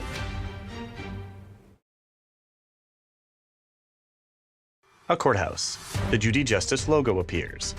In the courtroom, Levi, Davery, and Nathan. Levi Shaw says his parents, Davery and Nathan Celestine, owe for the costs of repairs to an 18-wheeler truck. Levi's parents say he never used the truck, and it is still not fixed. I'd like to see the bills for the truck. Oh, I have it on my phone. Well, what is that? These was the bank statements because at first they was countersuing for insurance as well. So I was showing bank statements where I had sent them money. So that's what these was for. But I have it on my phone, but I don't have it in the statements. Well, I need it. Levi produces his phone, then hands it to Kevin. Here you go. Is that the one final invoice? Yes, ma'am. I'd like to see it. And it also have at the bottom where it says it needs the ABS module. Judy examines the document on the phone. Your Honor, can I see that as well? Yes. Well, so the entire amount is $13,000. $13,000 and some change. And your father paid $3,000. Yes, ma'am. This is not the correct invoice. What? I have the original invoice. Oh, fine, I'll take a look at yours. The invoice that was sent to me via, so by their email, which I can pull up their email as well. And it shows that it's paid on the back. Just a second. Yes, ma'am. It's the same thing as he showed me. But it has our name on it. Who cares? The ones that he showed you, it changed since then. Well, but let me ask you a question. Unless I'm missing something, No. you're not questioning the fact that he paid $10,000 to fix the truck out of the $13,000 that the truck was. Are you questioning that? No, I'm not Okay, questioning that. then I don't know what we're talking about. Okay. Let's go over this one more time. When your son said to you, you know, if I'm going to spend all this money, I want to own the truck, and your wife had the same conversation with you, right? She said, I got a call from Levi. Levi said if he's going to spend all this money, he really wants the truck, and she actually thought it was okay. And what did you say, sir? I said that I'm not going to sell you the truck. Why? I will let you use the truck. No, when did you say that? Because I have other children. Oh, no, but And- your other children didn't put any money into the truck. No, I know No, what just a you're saying. second. Your other children didn't put I any know what money you're into saying, the truck. but that's like- Hand down. He didn't ask me to buy the truck. Okay. Your Honor. He asked could he use it. Just a second. He was gonna sell it to my uncle because when the repairs got done, they actually didn't have enough money because I had $8,000 saved up. They took $4,000 of my $8,000 That you got to pay paid back. Yes, but they didn't have the money, so when you just Mr. said you bought Shaw, $4,000 Mr. Shaw, from me. I don't expect you to talk to each other. I don't expect you to talk to him. Yes, ma'am, I understand. Very easy. I believe that you changed the contract with your son from a contract where he would pay for the repairs, which was supposed to be $4,000, and then you have the use of the truck, to the fact that he was going to spend $10,000, which was all of his money. Put your hand down. I'm not. This 22-year-old truck that you've had since it was new was going to be his. And I am going to craft an order to the Department of Motor Vehicles to reissue a title in the truck to him. Do you understand? He's going to take that order. He's going to get a new registration for the car and a new ownership, unless you want. Put your hand down. This is Your Honor, not I don't a. understand This is not. that, Your Honor. It's not. I don't understand that. Well, I got other just a children. second. I got 5 other kids. Do you want me? man. Do you want me to And say he's it's spoiled, slower? Your Honor. And I say, what about the $3,500 that we put into it? You're absolutely right. Okay. But it wasn't $4,500. It was $3,500. 35. I'm sorry if you didn't hear me well. Man. You are absolutely entitled to that. I believe you are entitled to that. He put in 10. That's his truck. I made, Yana, I worked all my life with that truck. I don't care. I worked all my. I don't care. He's not going to spend his $10,000 I done made over $1 million fix your with the truck. That's ridiculous. I want you to stop it. Say, man. Hey, man. How can you tell me Now, to stop are on we something I going- worked blood, sweat, and tears on? He finna take. I need a break. That's the judgment. I'm not entertaining your counterclaim. That's the judgment of the court. You get title to the truck. You can retrieve it as soon as you change the registration of the truck. However, in order to do that, you have to give your parents the $3,500 that they put into the truck. Do you understand? Yes, ma'am. Your Honor, Good. what about We're this done. dog? We're that done. we This paying court is for? adjourned. We're done. We I have paying a for this question, dog. Judge. No, It's we're over. done. It's over. Okay. We paying for this dog, and he's not giving us nothing. Let me explain something to you. The reason, let me explain something to you. The reason that I'm not hearing your counterclaim is because the two of you were disrespectful and didn't listen to me. Oh, yes, you did. That's it. We're done. All right. My actions of my response to what she was saying is wasn't nothing being disrespectful towards her. I'm very glad she ruled in my favor. It was the initial, the thought of giving up my hard-earned possessions. It was because I did try to work it out before we came to court, and they was like, no, we're not going to pay you nothing. I never would have thought in a million years sue my parents, even though they, my parents were my butt. But that was just something you had to go through back then. It saddens me. I'm in disbelief that my parents did that to me. I didn't think that they would do that. I mean, I'm not sure. I don't know his plans. I can't talk that. If you do business with family, make sure you get contracts. You know, I sympathize with the plaintiff's position on this because modifications of contracts are supposed to be allowed when there's a change in circumstance. So it's not like he was attempting to change the contract every Friday or for no reason. He thought that it was going to be $4,000. It turned out to be $10,000 to fix the truck. And as such, he wanted a bargain for exchange. That's a lot more money than he initially intended. So that conversation makes sense to me, that conversation between his parents, that I know we had agreed to this, but now with this new information, this is what I'm comfortable with. Is that okay? I think so. I think that is a common sense interpretation of what happened. For a truck that cost $60,000 20 years ago, to put in $10,000 to it is not nothing. That's a big investment. Well, it probably isn't worth more than that. And the condition that it was in before he had it repaired, their position was unreasonable because now they have a fixed truck that their child paid for. That their child paid for. And with the animus between them, it doesn't seem to me as if he's going to get any benefit from the bargain. So the modification of their original oral contract, which I think happens occasionally when circumstances change, as long as both parties agree. And I actually think that both the mother and the father said okay, and then something happened that I don't know about. Don't want to know about. And I don't want to know about it. But I think it's fair that he had possession of the truck since he paid the majority of it. Yeah, I agree. Title, Judy Justice. Are you having a family dispute? Friend Michael Kodia and his girlfriend Brianna Serrano for a personal loan, car damages, and an assault. Court come to order. All rise. Judy enters. Have a seat, please. Kevin approaches the bench. Hello, Judge. Case number 2056, Garrett versus Codio scenario. Thank you. Ms. Garrett, this gentleman, Michael Kodia, is that correct? Kodia? Yes. You and Mr. Kodia have been lifelong friends, according to what I read in the complaint. Lifelong, you're both very young. How do you know him? Well, we used to ride bikes together. His mom used to also braid my hair when I was a child every Sunday. But you and Mr. Kodia were never involved in any relationship other than just friendship? No. And Mr. Kodia, Miss Serrano is currently your girlfriend. Correct. Yes, Your Honor. She had been your girlfriend and been living with you for a while, and you have a child together. Yes, correct. Well, she's currently pregnant. We're expecting, we're expecting. Great. You had a fight with Miss Serrano, and that was around June of this year?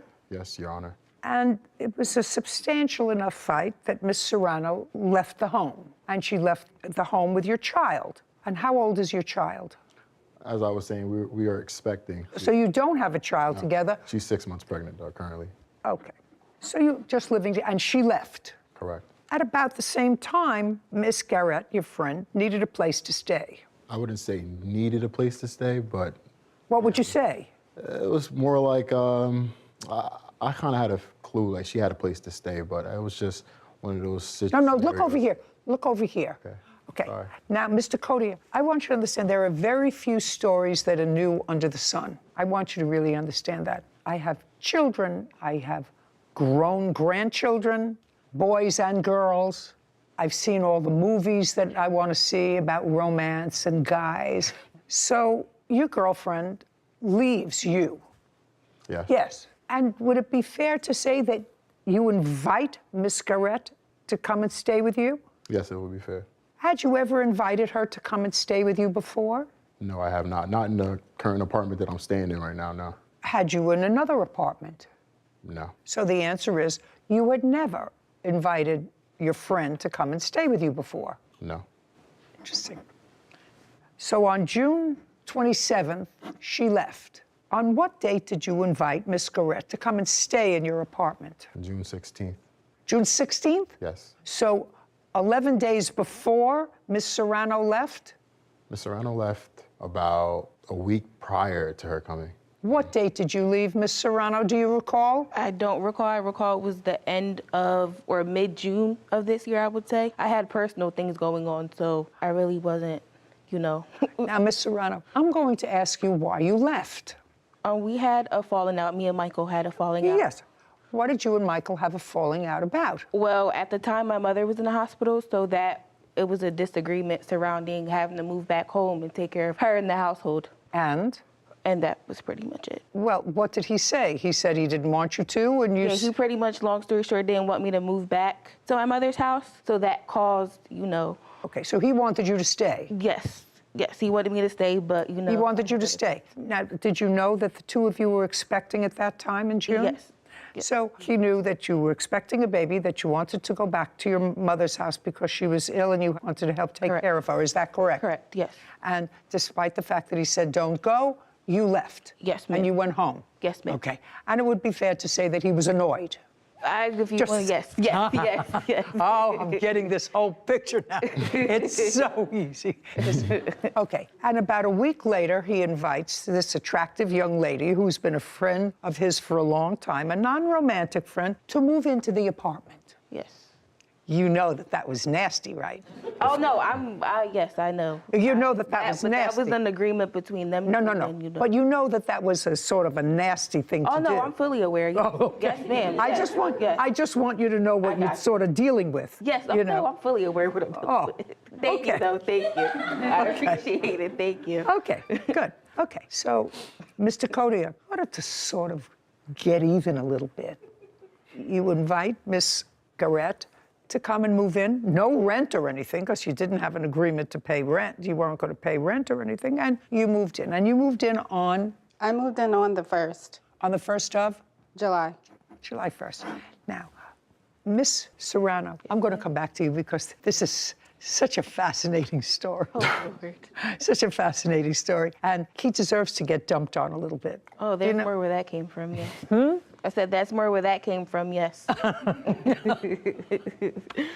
Okay, and between the time you left and July 1st, when Miss Garrett was invited to come to stay at the house, were you in communication with Mr. Codia? Yes, I would say like every day or every other day we spoke, you know, arguments, you know how it is. Yeah, well, you know, first of all, you're pregnant and you have emotions and then you're taking care of family members and whatever, and so I got it. Did he tell you that Miss Garrett was moving in? Yes. When? I would say I found out around like the 27th, 28th. Of June? Yes. Tell me how you found out that she was moving in. I believe at that point she was already moved in at that point. Okay, and what made you think that? Just based off of how the conversation went or how he told me. Tell me what he told you. What I was told was that a friend was moving in to solely cook and clean. Nashera smirks. Caption, coming up. See what's happening to him? This fly is getting vengeance on him. That's getting on me too. What the hell's going on? Oh, you got a swapper too, wow. I'm waiting for it to come over here. Yes. A courthouse. The Judy Justice logo appears. In the courtroom, Nashera, Michael, and Brianna. Nashera Garrett claims her former friend, Michael Codia, and his girlfriend, Brianna Serrano, owe for a personal loan and an assault. Tell me what he told you. I'm curious. I want to know. What I was told was that a friend was moving in to solely cook and clean. That's what I was told. Okay, did he tell you who? Who it was. I never met her. But he told you who it was? Yes, he told me who it was. And that made you, I would probably guess, a little annoyed and unhappy. I mean, I was annoyed. I would be annoyed. I mean, I was annoyed because I had personal things going on, but in between that time before actually realizing that she was living at my apartment, I actually had a brief interaction with her. I met her at a park. I met her. So... Between the time you moved out? Yes. Okay. Was it you met because you contacted each other, or you met by accident? We met because me and Michael just, you know, had a conversation to have had at that point in time. I'm assuming she was there in the area, so he just wanted to kill two birds with one stone. He said, do you want to meet the person, you know, who's there, who I'm living with, and that's how it went. And was it a cordial meeting? Yes, it was. You met her, she met you? Yes. And he said, I just want you to meet the lovely-looking girl that I'm now living with because you went home to take care of your mother. I guess so, if you want to put it... Yes, he... Don't forget.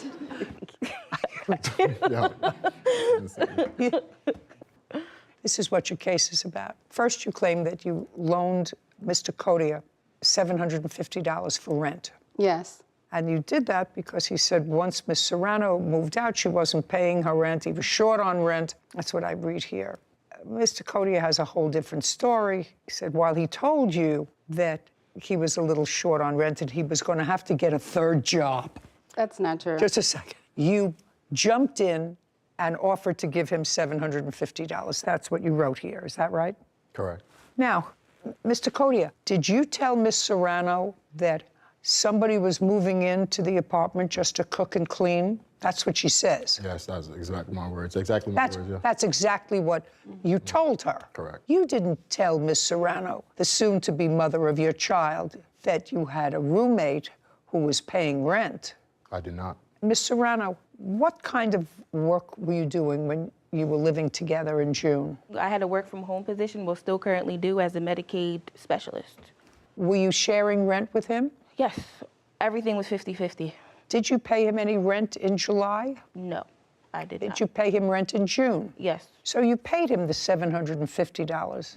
That was your share of the rent? Is that what your share was? That was my share of the rent. June was already paid for. July I did not pay because I did not believe I was going to be there. Okay. Tell me what he said to you that caused you to give him this $750. Well, he texted me one morning and said that Brianna was no longer going to pay her half of the rent as of July, and that if he could... You were living there already? Yes, and if I give him $750, he would give it back to me. And we never discussed anything about me cooking or cleaning. I actually brought groceries, which he said that he would pay me back for too, while I'm staying there. Okay, so you were actually there for 5 days, is that right? About 5 days. 5, 6 days. And at some point around the first week in July, July 5th, 6th, or 7th, you came to the apartment. Yes. Tell me what happened. We had went inside the apartment. Who's we? Michael and I, sorry. Michael so and you I were went, so you weren't staying there. Where had you met him? We actually met at work. We've been together, we've been together for a year and a half. I understand that, Yeah. but you came home to the apartment together, and that was, I think, on the 7th of July. Yes. On the 7th of July. Where had you been? You'd been out. You hadn't been staying in the apartment. Oh, no, yeah, I was out actually just going to rosaries and stuff like that. I actually went to go pick him up after a family function from work. After picking him up from work, we went back to the apartment, went upstairs. Was that the first time you had been back to the apartment? No. Since you left? Since I left, I've been there on and off. Like, not on and off, but like every other couple days. But I've been there, not living there, but I've been there spending the night and, you know. Have you ever, when you were there, have you seen Miss Garrett? Nope, but I've seen her belongings, though. Okay. But you knew she was there because he told you that she was there. Exactly. So on the 7th, you picked him up, you went back to the apartment, and you'd been there before, but you had never actually physically seen her in the apartment. Correct. Despite the fact that you knew she was there. Correct. Because you had been introduced to her. Correct. Okay.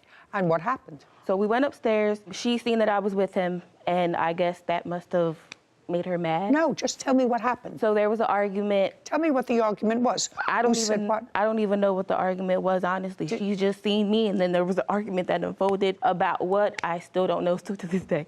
Okay, so now Miss Garrett, they came home, and? Okay, so them two never came in the apartment together. at all that night and previously.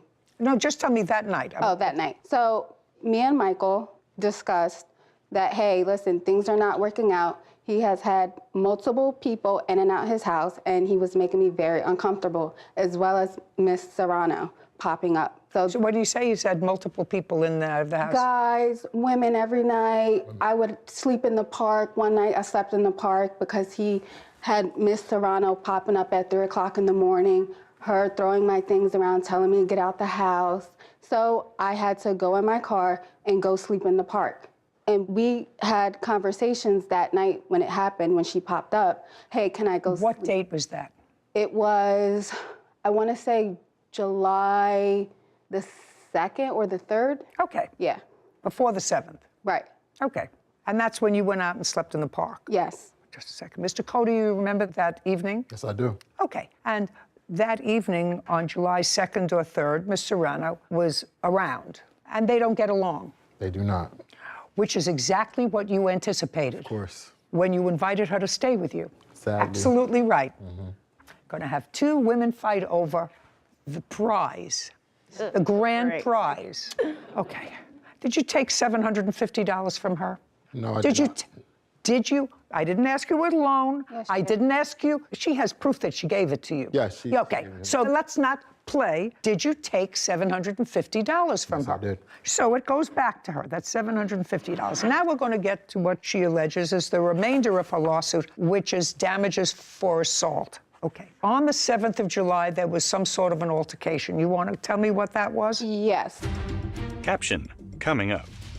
You did something that annoyed him. You went back to take care of your sick mother, which also attests to his bad character. And then what he does is he invites someone, a woman, to come into the house because he knows that it's going to irritate you. That's exactly what happened. He acknowledges that.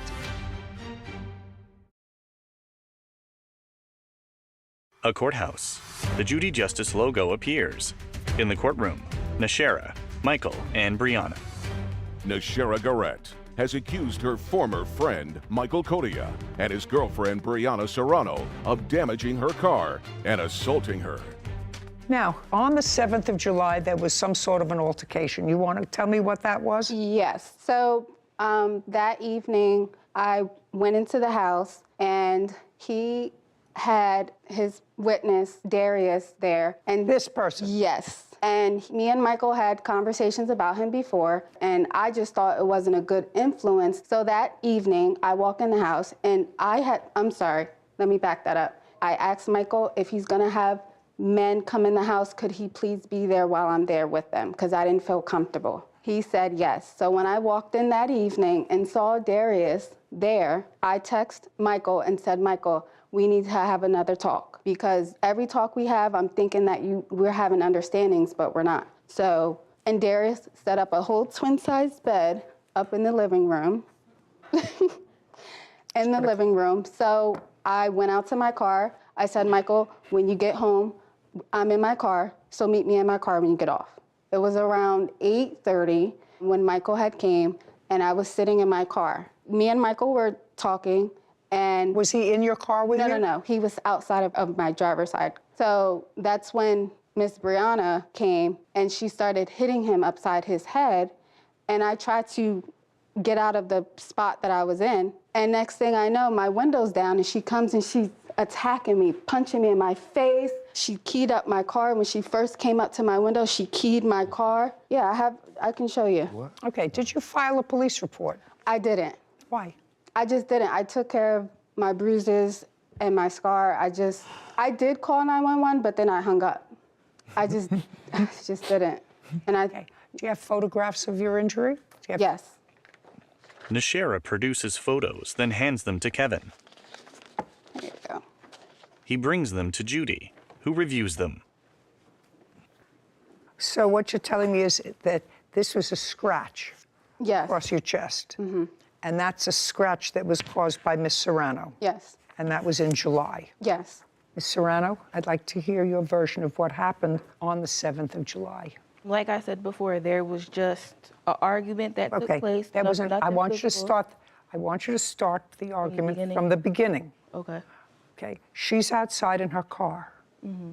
Michael is talking to her at the car. Oh, yeah. Did you drive over there or did you walk? How did you get I there? parked my car like in front of the house because they were on the side street. So I walked. So you walked there? Exactly. You parked the car. Now let me ask you a couple of questions, Ms. Serrano. Did Mr. Codia ever give you an indication that Miss Garrett was no longer going to be living there? Not that I could recall, no. Well, I want you to try to recall. I was told after that whole day went, the day after that, the conversation was going to be for her to leave the house. Okay. And what were you coming over for? What brought you over there at 8 o'clock at night? For him. What do you mean for him? Well, he left something in my car. He left a charger or something. It was something he left in my car that I was returning back to him. Did you tell him you were coming over? Nope. I just popped up. The answer is no. No. You were curious. Yes, I was. Of course I was. There you were. I'm sorry. See what's happening to him? This fly is getting vengeance on him. Not getting on me too. What the hell's going on? Oh, you got a swapper too, wow. I'm waiting for it to come over here.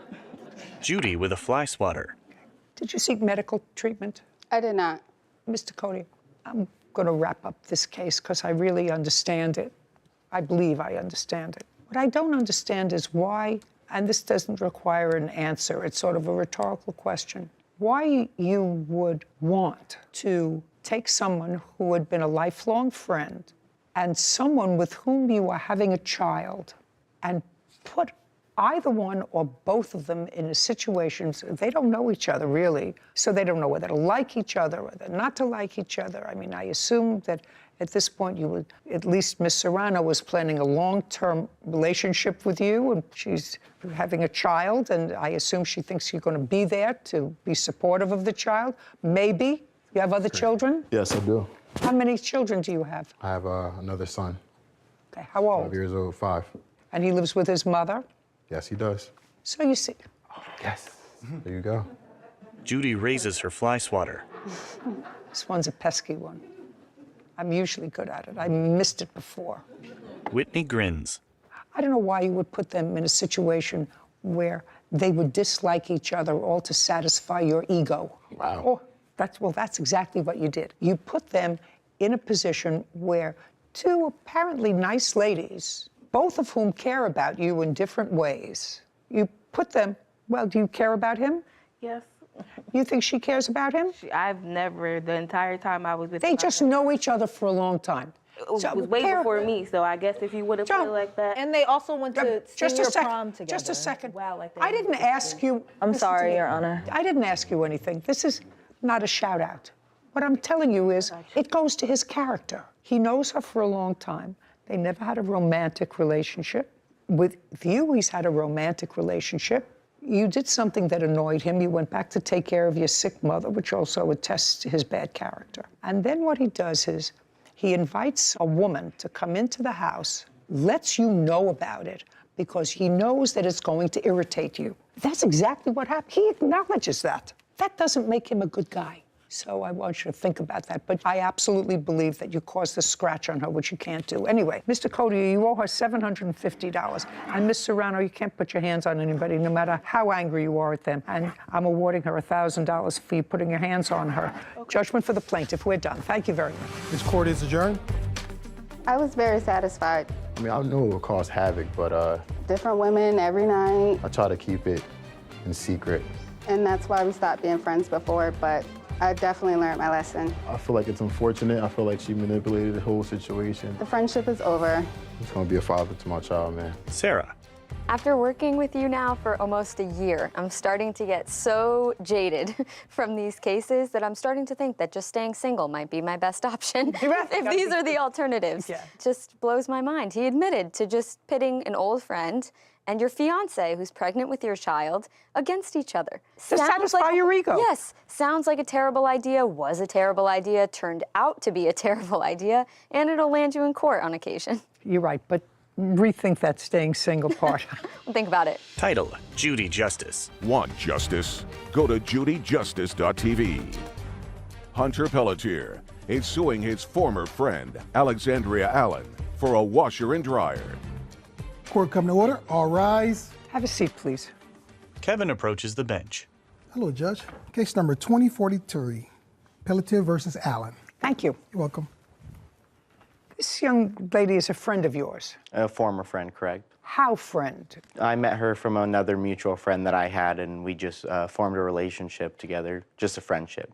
Are you married? I'm not, I'm single. Any kids? No. And what about the defendant? She does have 2 kids and she is married. Currently? Yes, currently married. Are you also friendly with her husband? Yeah, just friends.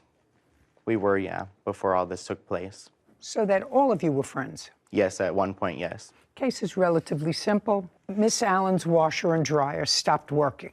Correct. You had done some odds and ends things for her in the past. Yes, worked on her car and stuff. And did you find or did she find the used washer and dryer? She asked me for recommendations and she found it on the selling app for used items. So you told her where she might look for it? Correct. And she found it on an app online? Correct. Okay. No, Now- actually. Look at me. Okay. He made the recommendation to me. Did you go on the app yourself? No, I did not. So you never saw the washer and dryer? Well, Is that what you're, just a second. So what you're saying, I just want to be clear. So I said, if you didn't go on the site, then you never saw the washer and dryer. May I speak now? Either you did go on the site and see it, or I didn't go on the site. I didn't see it. He sent the picture of them to me, just a screenshot. That's all I got. Okay. How old are you? 32. You have 2 children? Yes. Did the screenshot show you where they came from? I have a photo of them, and it doesn't say anything. So is what you're telling me you didn't know where they came from? Well, there is a name of the site. Would you like to know that? I want to know if you knew it. Yes, I know. All right. Don't play with me. Don't play with me. You knew the site where the photo came from. So let's say you are correct, and I don't know. You said you needed a washer and dryer. You say he found the washer and dryer on a site, sent a photo to you and said, is this what you're looking for? Correct. Right? And on that screenshot was the site. Right. So you had at least access to the same site that he did. That's correct. And did the site give you the name of the person or persons to contact with regard to the washer dryer? There was no one's name. No one's name, just a phone number. Did you call a phone number? I didn't call them. Who called them? Mr. Pelletier. Now, Mr. Pelletier didn't call them unless you said they look fine. Well, I did say they looked fine. Well, what else did you say? Based on the picture, they looked Just a second. Just answer my question. Okay. Because what happened here is really relatively simple. And I don't know whether you're a simple person, but it's relatively simple. You had a friend. You told him I needed a washer and dryer. Mine broke down. He said, this is a great site. According to you, I'll look up, and he looked up the washer and dryer, and you did nothing. You, who needed the washer and dryer, you must work very hard. How many jobs do you have? I have a couple of jobs. My children are a big job for one, and 2, I'm a full-time university student, so I am busy. So you should be able to get a washer and dryer by yourself. You farmed that job out to him. I did because he volunteered to help. Doesn't matter. He didn't volunteer to help unless you told him I need help. I mean, is what it is. Are you using him? I'm not sure. I wouldn't. I'm not sure. What do you do for him? I watched his cats. When he went out on a vacation with his grandmother, and I took care of his cats free of charge because, well, For how long? I didn't expect him to be gone that long either. It was over a week, and I had to buy the cats food. So, just a second. So you watched his cats? Yes. And is what you believed that him taking care of getting this washing machine payment for taking care of the cats? Well, not just that. There's other things that happened while he was installing the washer and dryer. I don't care about things that... What I'm asking you is I'm trying to figure out what kind of person says to a friend, I need a washer and dryer. He says, as a friend, I'll see if I can help you. You have time. You also go on the computer and figure it out. Being a full-time student is nice. That's what you chose. Somehow, you also support yourself and your 2 children. I don't even want to go into how that's done.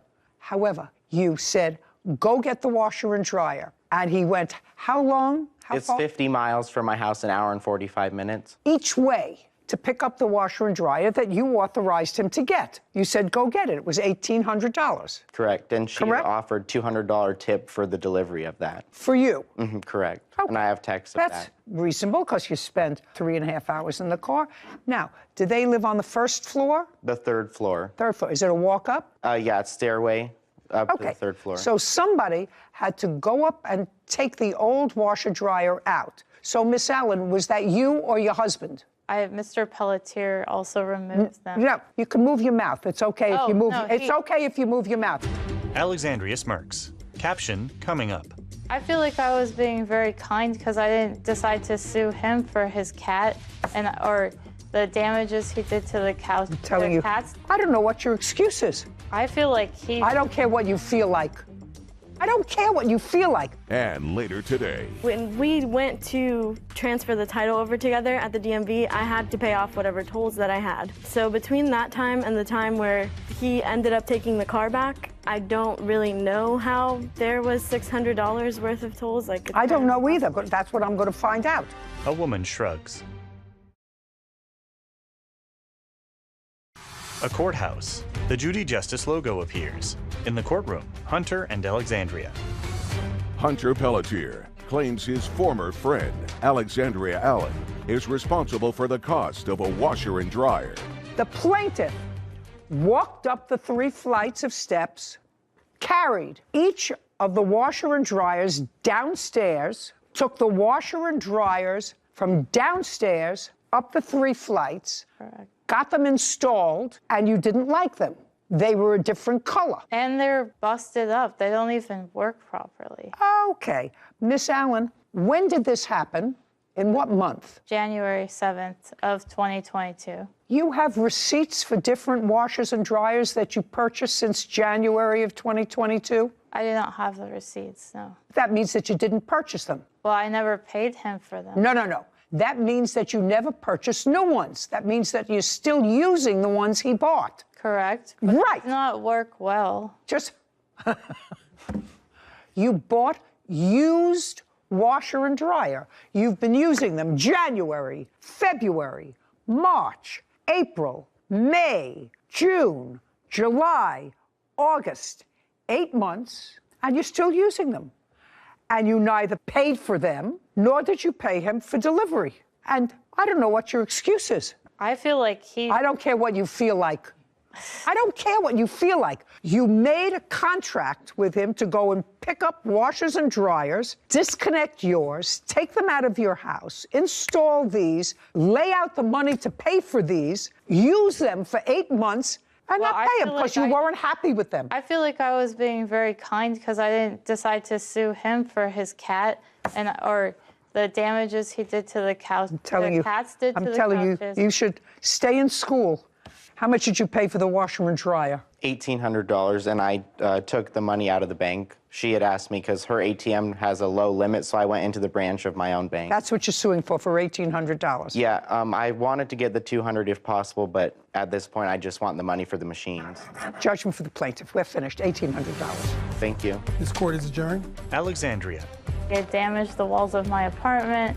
They banged it up. She saw right through everything, the damages, she said. The machines were overpriced. None of that happened from me. I'm not a professional installer. I don't think he cared because it wasn't his money. At the time, they were less than 6 months old from original purchase date, so they were still worth the money that they were asking. I don't know. I don't think we're going to be friends anymore. I don't need friends like that, no. Sarah and Judy. So this case touched a little upon agency, like an agent-principal relationship, where here the plaintiff was actively acting as her agent by going and picking up these washing machines for her. They had had communications beforehand about this is what they look like, this is what they cost, I'll do it for you for $200. Is this what you want to do? She says yes. You don't get to just then back out of it because you don't like the color. You knew what they looked like. You knew they were used. There was no bait and switch. I was almost waiting for an explanation, for a bait and switch, he put the nice ones in his house and then gave me not so nice ones. But there was nothing. There was very rarely do we see no excuse for. And she's using them. Yeah, still for almost a year. They're all banged up. They were all banged up. Well, that's what happens when you buy something that's used. Mm-hmm.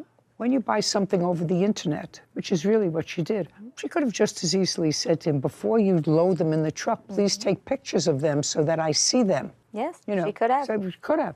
Did nothing. That's He not his also- fault. It's not his fault. Yeah. Also allowed him to take the other stuff down, put the other stuff up, and then say, well, they were banged up. And $200 to move 4 heavy machines is a low price as far as I'm concerned. Not a friend anymore. Yeah. Case number 2017, Alvarez versus Coover. All parties, please step forward. Avrian Alvarez is suing his former friend, Brianna Coover, for toll charges. Mr. Alvarez, this is not a very difficult case. It's a question of dates. You bought a new car. Yes, ma'am. You knew the defendant somehow through her boyfriend or... He's my cousin. Okay, so you purchased a new car. You had an older car that you were still paying off. And Miss Culver needed a car, and you made an arrangement with her where she would take over the monthly payments on your old car so that you would just be paying your new car. And when she finished making the payments on the car would be hers. That's correct. You did, in fact, conclude that agreement, and Miss Coover did, in fact, pay off the car. Yes, ma'am. She paid off the car. However, she did not register the car in her name. That's correct. And you had your plates on the car, and it is your claim that while the car was in her possession, she racked up $600 and some odd in toll fees. Yes, Your Honor. Which is what you're suing for. Yes, ma'am. Ms. Culver said that didn't happen. She had her own Easy Pass, toll pass, whatever it is. And there was no way that those tickets were incurred while she was in possession of the car. And additionally, she's got some very sad story. She paid off the car. She didn't register it for some reason. She didn't register it, which I don't have to get into. You took the car back because you were afraid that your plates were on the car, and you started to get these dunning notices for tickets. Then you had to give the car back because you had given her the title to the car when she finished paying off the car, despite the fact she hadn't registered it. And then you took the license plates back, which is a very smart thing to do, because then she couldn't use them to get through the tolls. And because you took the plates off and she didn't register it and get new plates, it was towed from her parking space at her condo, taken to a lot where she didn't have enough money to get the car out, and the car was auctioned off, and now she has no car. And you have $600 worth of tickets in your name. Yes, ma'am. You got it. Is that it? That is a version of the story, yes. Well, I will let you tell me a different version. Everything is true thus far. We did have the agreement where he wanted a new car, I needed a car. No, I got that. I just want to know what I said that was incorrect. I just made it shorter. Just to clarify, when we went to transfer the title over together at the DMV, I had to pay off whatever tolls that I had before they're able to transfer the title over. So that was done. So between that time and the time where he ended up taking the car back, I don't really know how there was $600 worth of tolls. I don't know either. That's what I'm going to find out. But is there any part of the story that I just told that was inaccurate? Brianna hesitates. Caption coming up. He transferred over the car to you. You had possession of the car. He didn't. Correct. Other than you who drove the car. Come on, that's a question. And other than you who drove the car. Nobody. No. Who drove your car? Judy glares at Brianna. A courthouse. The Judy Justice logo appears. In the courtroom, Avrian and Brianna. Avrian Alvarez claims his former friend, Brianna Coover, owes for toll charges. Brianna says she already paid for the toll charges. He says that you had possession of the car. He got notification that there were tickets. You say that you didn't go through tolls. He said, I didn't have possession of the car. Is there anything that is incorrect about that? So it's just a question of dates. It's not a difficult case. It's a question of dates. Correct. Okay, so give me the date that you made this arrangement to pay off the car. I don't know the exact date. She took over the car payments starting July 2019. And when was it paid off? May 16th, 2021. When it was paid off, did you sign the title over to her and the lien holder did? Going back and forth at that time, I was trying to get her to come over to where I live so we could go to get the car transferred. We ultimately settled on a date, and then the DMV over there said that she had to have a sheriff verify the VIN and the odometer before we could transfer it over. I guess it's a rule in the county. So at that moment, then yes, we signed it over to her so she could do it at her local DMV. And that was on what date? That was July 9th. Now, between July of 2018 and July of 2021, did you ever drive that car? No, ma'am. When did you initially take the car back from her? I took the car back September 11th of 2021. And how long did you have the car when you took it back because of these tickets? I texted her on September 15th and told her that she could go pick the car up because I had found out that I Couldn't do that. Exactly. I There's should a keep my self-help for that. Correct. Okay, so you had the car between September 11th and September 15th. Yes, ma'am. Other than that period of time, did you ever drive the car from July 18th until the present time? No, ma'am. So if there were any tickets that were accrued, it was either by the defendant or somebody who drove the car with defendant's permission. Yes, Your Honor. I'd like to see the dates of the tickets. Avrian flips through a pile of documents. Ms. Coover, you don't question the fact that between July 2018 and today's date, with the exception of between September 11th and the 15th of 2021, he did not have possession of the car. Correct. The only reason that when we transferred the title over, we had an agreement. Just a second. That's all I asked you. This is not a conversation. I just want to know who got the tickets. Whoever got the tickets is responsible for them. So he only had the car, so if there are any tickets there that were between September 11th and September 15th in 2021, they belong to him. Any other tickets from 2018 July until infinity are yours. Brianna nods. Kevin hands Avrian's documents to Judy, who reviews them.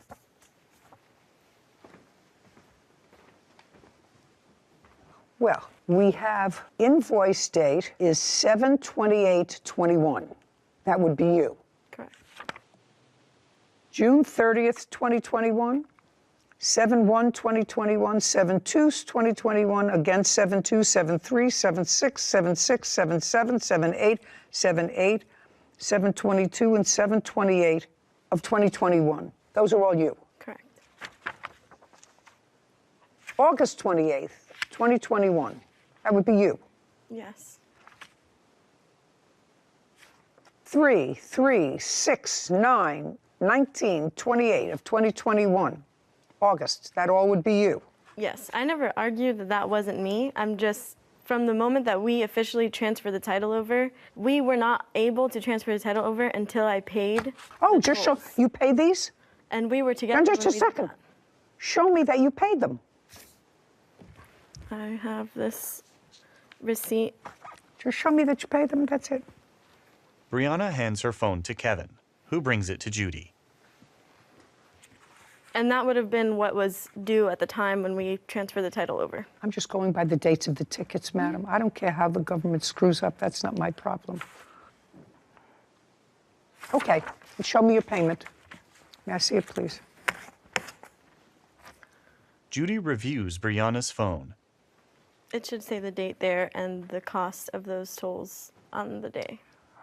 This is your SunPass. You replenished your SunPass That's a payment to SunPass. for $154. And that's what it was on the day that we transferred the title over. So my thing is, from the day that we transferred the title over to the day that he came to my parents' house and took the car, there was no way that I racked up $600 in tolls. I don't know whether you did or didn't. Then take that up with Department of Motor Vehicles. That's what they say you racked up between that period of time. He didn't have possession of the car. You had possession of the car from the time he transferred over the car to you. You had possession of the car. He didn't. Correct. Well, other than you who drove the car. Come on, that's a question. And other than you who drove the car. Nobody. No. He never drove your car. No. Who drove your car? I did. Who else? Nobody. Yeah, I don't believe that. Judgment for the plaintiff in the amount of $654. We're finished here. Thank you. This court is adjourned. Avrian, then Brianna. Quick and simple case. She did what she needed to do. I can't really say I'm super surprised, I guess. I was just asking for payment on the tolls and I wasn't getting any responses. I don't know how in literally 3 months I didn't rack up $600 in tolls. It is what it is. He was okay with me continuing to use his Take my license plate with me. license plate until one day he wasn't, and then he wanted all that money. Judy and Sarah. So, what would be your takeaway from that? I think as a layperson, my takeaway would be if you're going to sell a car, especially to someone you don't know well, it's not a family member, it's, you either a stranger or acquaintance, take your own plates off the car. Get a receipt, bring it to DMV, because your name, your address, your phone number will be tied to tickets, SunPass charges, and even maybe an accident. You just don't want your name associated with the vehicle anymore once you relinquish your ownership of it. So That's take your the plates. takeaway. That's the takeaway. Yeah. Title: Judy Justice. Want justice? Go to judyjustice.tv. Is suing his ex-girlfriend, Erica Christian, for personal property and filing a false restraining order.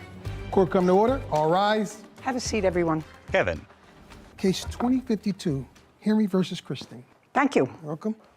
Mr. Henry, what you're doing is suing the defendant with whom you had a relationship for a period of time for the return of property that you had in an apartment that you once shared, and for filing a false restraining order, a false police report. Yes, Your Honor. The defendant says that you never lived with her, that you damaged her front door, and you filed a restraining order against her that was false. So, Miss Christian, I think I'm going to start with you. Yes, ma'am. According to the papers that were filed, you and Mr. Henry did in fact live together for a period of time up until October 9th. Shh. Up until October 9th of 1921. Yes, Your Honor. Of 2021, 1921, who hardly almost the year of my birth. Yes, ma'am. 2021, when he left. Yeah, without a note. Just a second. October of 2021. Then the information that I have contained in these papers indicate that he sort of came begging back, and that was in February. Yes, ma'am. Of 2022. And you took him back. Yes, ma'am. And he was living with you. You were living in the same apartment from February of 2022 until what you say in your answer is June of 2022, when for some reason you were looking through his phone. Now, you were looking through his phone because he was acting weird or whatever. Yes. That's June of 2022. You understand where I'm going, Miss Christian, don't you? Of course you do. So from February of 2022, February, March, April, May, for 4.5 months, Mr. Henry and you occupied the same residence. No, ma'am. Your residence. No, ma'am. Well, that's what you say. No, ma'am. Oh. He lived in his own apartment in Merritt Island. When we got back together. Here we go. On February 15th, 2022, he contacted me and we got back together. He had his own place and never lived with me again. He would stay over occasionally and bring a few things to make himself comfortable. On June 21st, I went through his phone because he was acting weird. Where was he when you went through his phone? He was asleep. He was asleep where? In my bed. Okay. In the apartment? Yes, I work at 6 o'clock. In the apartment? Yes, ma'am. Of course, yes, ma'am. And I saw that he was setting up a date with the mother of his child. Yes, ma'am. I got upset, dropped off my son, and then came back home while he was packing. He told me he was taking my couch, TV, dresser, dining table, and everything in my apartment. So my next question to you is, who paid for the couch? Me. I'd like to see a receipt. I don't have it. Who paid for the couch? It was a couple years ago. Shh. Sorry. My brother, Adonis Glover, he's the one that gave me the furniture. Just a second. He gave me the couch, the love seat, the lamp, a few other things listed on that document. When did he give them to you? He gave it to me before me and Miss Christian moved in the first apartment. So let's go back. Where was the first place that you lived with the defendant? Cocoa, Florida. Okay. From when to when? From 2020 October to February, March 2021, because that's when her lease was up. Were you both on the lease in that apartment? No, I wasn't on that lease. Just you? Yes, ma'am. And that's the first place that you lived together? Yes. And why did you leave that place, Mr. Henry? She was relocating to Titusville. I helped her move into it, and I moved in as well. Does that sound familiar to you? Be very careful what you say to me, because when I say I read the papers and I have my own preconceived ideas of what this case is about based upon 50 years worth of experience, be very careful what you say to me. Yes, ma'am. Great. Does that sound familiar to you? No, ma'am, he is lying. He is lying about what? Adonis did not give him that furniture. Furniture was given to me, never was given. Just a second. So we're not talking about the furniture now. We're talking about when you lived together. Okay. You first lived someplace together and then moved into another place. Yes, ma'am. So that sounds familiar. Am I correct that this is all about furniture? No. Mr. Henry, value of property. She's not paying you for property, for furniture that was given to you that was secondhand. You have to understand that. If I find that it's your furniture, you're going to go and get it. Yes, that's what I was hoping. Just a second. Yes. You're going to go and get it. Yes. If you can establish to me that it's your furniture, you can keep it. You're not a married couple. I have a couple of issues with some things that I think that you did, because I actually think that you were together and he was packing his things, but then the police were called and you told the police that he didn't live there. Erica takes a breath. Isn't that right? Yes. Okay. Because... And just a second. And that wasn't true. It is true. Tell me where he was living. He was living in Merritt Island. Okay. Whenever we broke up in October, from October to February, we broke up. He reached out to me the day after Valentine's Day. We started talking. He was buying me gifts to try to get back in my good graces. He was doing all this extra stuff to try to get back in my good graces. We got back together. He never did move back in with me. He always did live in his apartment in Merritt Island. I work at 6 o'clock in the morning till 12 p.m. Sometimes whenever I didn't have a babysitter, he doesn't have a job, he would watch my son. That's why he had a key. That's why he had to spend the night bag and all of that. He would bring over his clothes, shoes, PlayStation, anything to make himself comfortable to stay the night. And whenever the police were called, they made him collect all of those belongings and leave. They escorted him off the property, told him that he was not allowed back. They told me that well, that's because if that's what's happened, that's because they believe you, which I don't. Okay.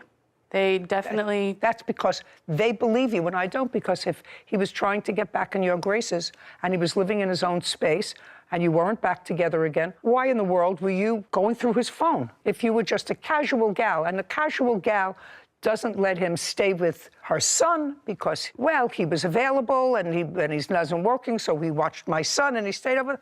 That all sounds like a whole lot of Who Shot John.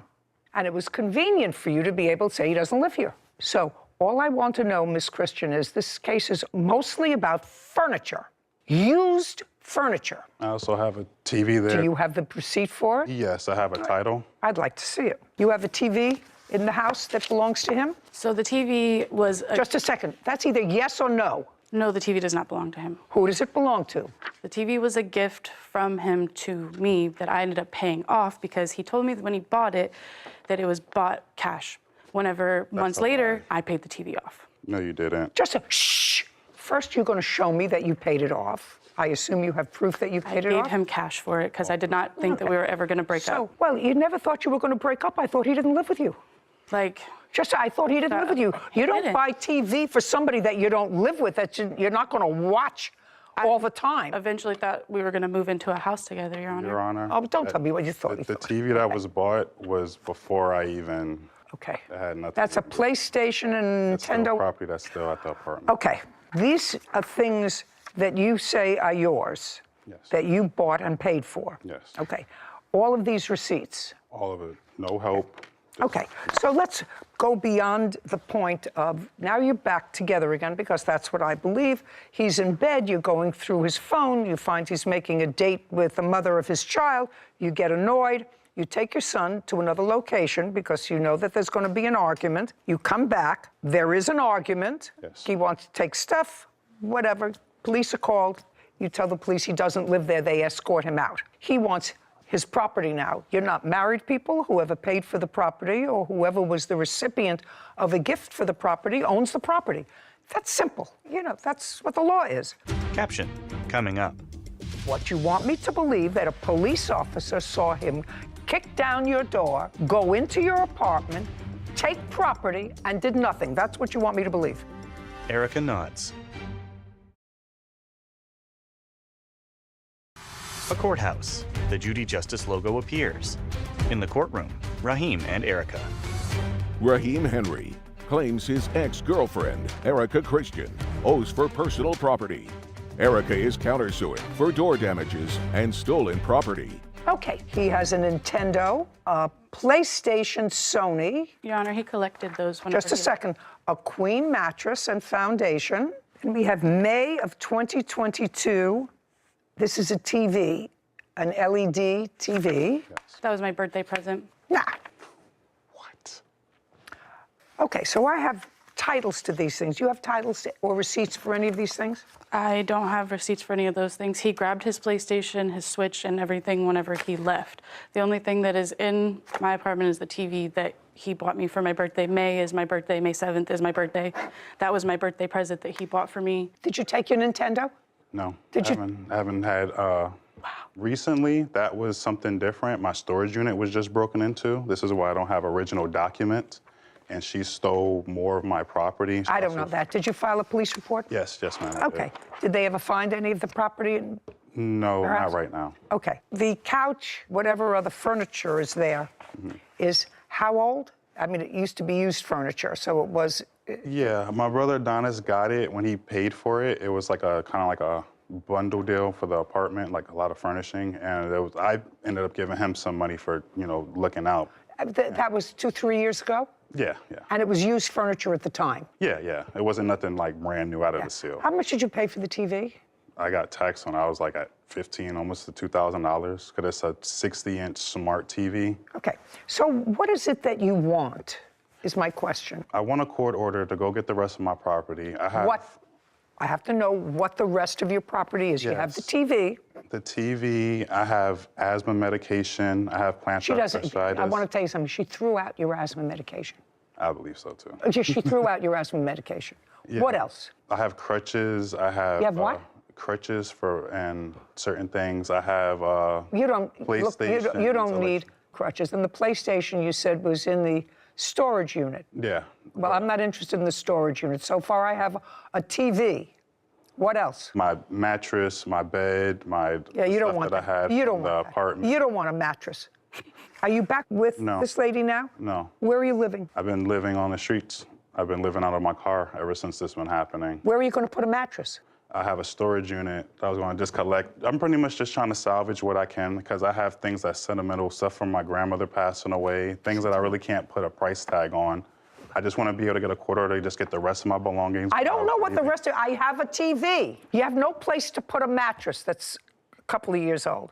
So you really don't need that. I mean, I can give you an order to get your mattress, but what are you going to do with it? It's just going to cost you to go get it and to store it. So you really don't need it. I don't need it, but I would like to still get all of my property back. Like the stuff that I paid for, because I worked hard, I furnished I'm giving my you apartment. your TV back. You're going to get the TV. I haven't figured out what else it is that you really want to make this whole thing worthwhile. I'm not giving you any money.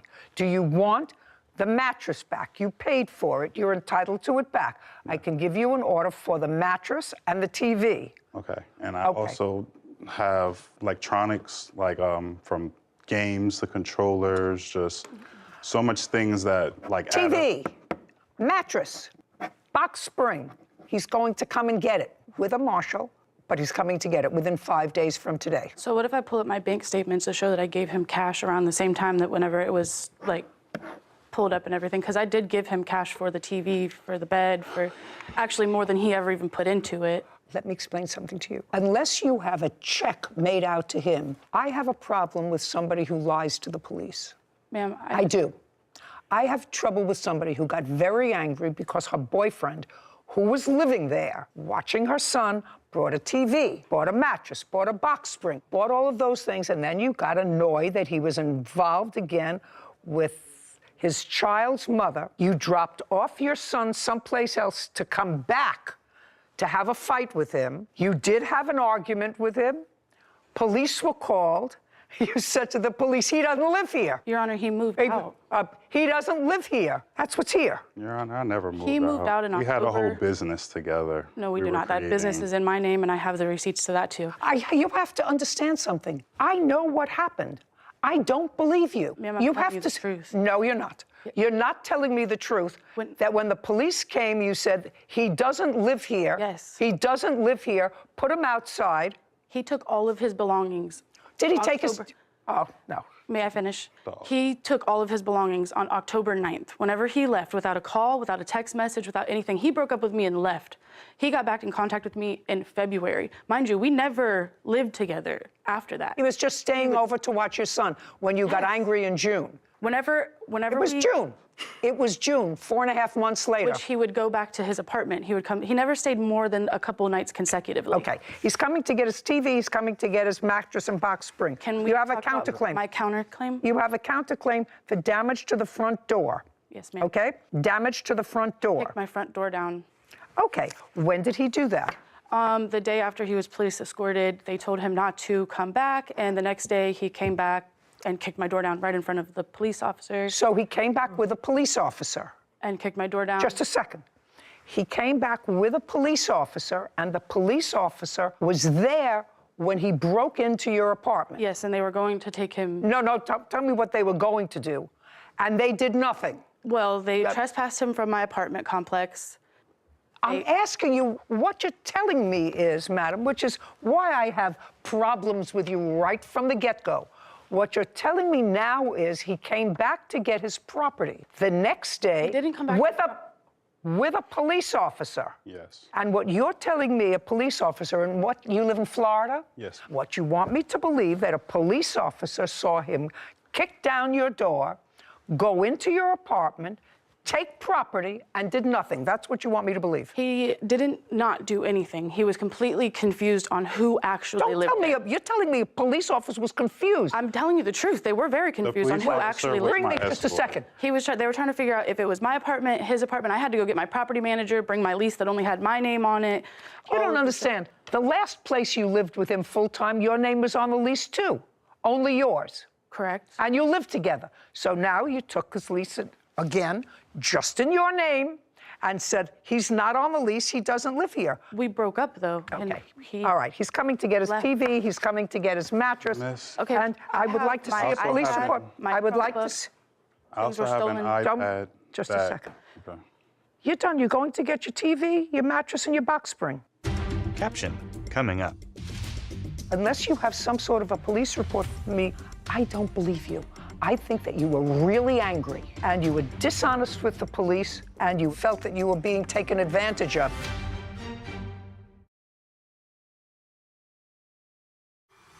A courthouse. The Judy Justice logo appears. In the courtroom, Raheem and Erica. Raheem Henry has accused his ex-girlfriend, Erica Christian, of keeping his personal property. Erica claims he broke through her door and stole her belongings. Now. Yes, ma'am. I have my Chromebook, my iPad, my office supplies, things that were stolen from my company that whenever he kicked my door down and took things out of my apartment that day. Okay, now let's get to the company. What kind of work were you involved with when you and the defendant lived together, Mr. Henry? I did all the graphic design. I made the business cards. Just a second. Were you involved in graphic design? Yes. I actually went. Just a second. Together? No. It was mainly me. And you did this over a computer, over a laptop? Over a tablet, over my iPad. So the business supplies that she's going to tell me about were for the graphic design business? Yes. Some You of the said- supplies, but I never stole anything. I just had an iPad that I worked on, and I did graphic design on it. That was mine. I gave her cash for it. She found it on Amazon for me for a good deal. I was able to draw on it. She's never had access to it. It's always been my Apple ID on it. Where is it? I don't know. The day when I got escorted out, she came out of the apartment. I was going in to get the rest of my belongings, and she was saying, "I can't find my iPad. You have it." And I right then and there, I knew she found it and she took it and hid it. So the officer let me go inside to get my belongings. I looked in the closet where I had it wrapped up, gone. I walked outside and was like, "Erica, where's my iPad? I paid for that. I do work on it. That is mine." She said, "I don't know. It's gone. You must have it." Had this whole sob story about it. So still to this day, I have no idea. Okay. What else? My iPad that he stole the day that he broke into my apartment. My Chromebook that he stole the day that he broke into Your what? My Chromebook, my laptop. What else? I have my printer that he stole. It's all right here, 600. Do you want me to just pass it to you? Did you take a printer? I'm so sorry. I wasn't able to leave with anything because they made me have to go through a civil suit because she started claiming stuff and saying it was hers and it wasn't mine. So the officer didn't even let me go back inside the apartment. I want to know when you went in the presence of a police officer, whether you pushed down the door, kicked down the door or not. Unless I have a police report, I don't actually believe that the police officer... He was my escort. I actually met him. Did you take any electronics with you when you left? I didn't leave with anything. Okay, just don't give me a whole bunch of papers. What I'd like to see is a police report or any other documentation that he took anything the day after you had him evicted from the apartment where he was living. She didn't even have me evicted. I have the receipts of the stuff that he stole. He said he didn't take anything. He said the police officer was there, wouldn't let him take a printer. I mean, those are heavy electronics. And that was the only other time he was in the apartment. He also checked my car. No, he didn't. Unless you have some sort of a police report for me, Miss Christian, I don't believe you. I think that you were really angry. I think that you were really angry because he left in October. You took him back in February. You found out that he was not being straight up front with you, and you were dishonest with the police, which is all part of being angry and felt that you were being taken advantage of. According to you, you was together so much so that he bought you a television set a month before you threw him out for your birthday that cost thousands of dollars. That's what you just told me. Ma'am, he bought that TV in February for me for an early birthday present. He bought it for an early birthday present and told me... He's coming to get, listen to me, he's coming to get his TV, he's coming to get his box spring, he's coming to get his mattress. It's a court order. It's a court order with a marshal in 5 days from today. Do you understand? I also have 5 days from my today. Countersuit, my false police reports, the false injunction, everything that he did. I have to tell you something. The same way that I'm not entertaining because it's over, this fib that you told to the police, which caused him to be... don't interrupt me. I'm not entertaining. You filed restraining orders against each other? She filed... Just a second. You filed restraining orders against each other. Is that right? Yes, ma'am. Do you have a restraining order against her? Yes, but it was dismissed. I said, do you have one currently? The answer is no. No. Do you have a restraining order against him? No, ma'am. Good. It's exactly what I thought. Because neither one of you have to say goodbye. You have to stop being angry, but you have to give him back his property. I only wanted the restraining TV, mattress, box spring, 5 days from today. Counterclaims dismissed. We're finished with this case. Thank you very much. This court is adjourned. Erica, then Raheem. I think that it was unfair. I'm pretty much just happy it's all over. Broke up with me without even a text message, a phone call, nothing. She just took it and ran with it, and she decided she was going to take matters into her own hands and be spiteful. Very single. No more relationships for a while. It's definitely time before I move past it. The good one is out there, but I have not found him yet. It's just nice that at least it's over. It's a weight lifted off my shoulders. Judy and Sarah. I sort of felt sorry for him. He probably deserved some of it, but you can't lie to the police. I think she was being vindictive by saying he doesn't live here. He doesn't live here. He sort of kind of lives here if you're being truthful. But it's always a good idea to have your name on the lease if you can, because that's all the officer has to look at in a squabble like what happened between them. Yeah, it's almost between a rock and a hard place. Yeah. If your name is not on the lease, you're not responsible for the rent. Yep. And I've usually suggested that when you're living together, you don't have both people's name on the lease, because in the event that you separate, who's going to stay in the apartment? And if you're the one who leaves, your former partner may say to you, don't worry, you leave, I'll take over the rent. But if they don't, you're still on the hook with the landlord. So there's pros and cons to both. But it's an exit strategy. Yeah. And people have to be smart enough. You see, he had an exit strategy. His name wasn't on the lease. Yeah. But then he needed it. But I think she was being dishonest. And I think his brother did, in fact, give him some old furniture. Who cares about that? It's from decades ago. You only stay a few nights. You're not bringing your furniture. Your couch, your TV, yeah. Anyway, they just have to get over it and move on. Put a period. Now, put a period. Now he has his TV and he has his mattress, if he wants it. Want justice? Go to judyjustice.tv.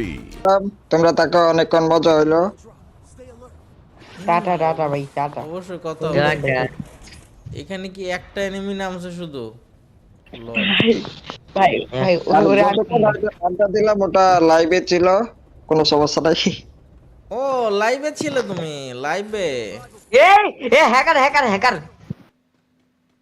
আমাকে আমি কি react দিয়ে দাও। এই আমাকে help দাও help দাও help দাও হেল্প দাও হেল্প দাও আমাকে হেল্প দাও। হ্যাকার নাকি? হ্যাকার পুরো আমাকে হ্যাকারের মতো ওয়ান ট্যাপ মারছে। হ্যাকারই আসছিল ওটা হ্যাকার। পুরা হ্যাকার ভাই। কিল করছো, কিল করছো? কিল করি না, হ্যাকারের ওয়ান ট্যাপ মারছে সে একদম হাই লেভেলের। হাই কোথায় গেল লেভেলের হ্যাকারটা, কোথায় গেল? হ্যাকারটা মনে হয় ওরা গেছে। ওকে দাও, ওক ধরো, ওক সবাই মিলে ধরে ওক দাও আগে। হ্যাকার শাস্তি দেওয়া লাগবে। ওকে আগে শাস্তি ওরা আগে বসাও পিঠে কটা। পিঠে কয়টা দেও ওক। পিঠে তারপরে কয়টা কথা দেও। খেলার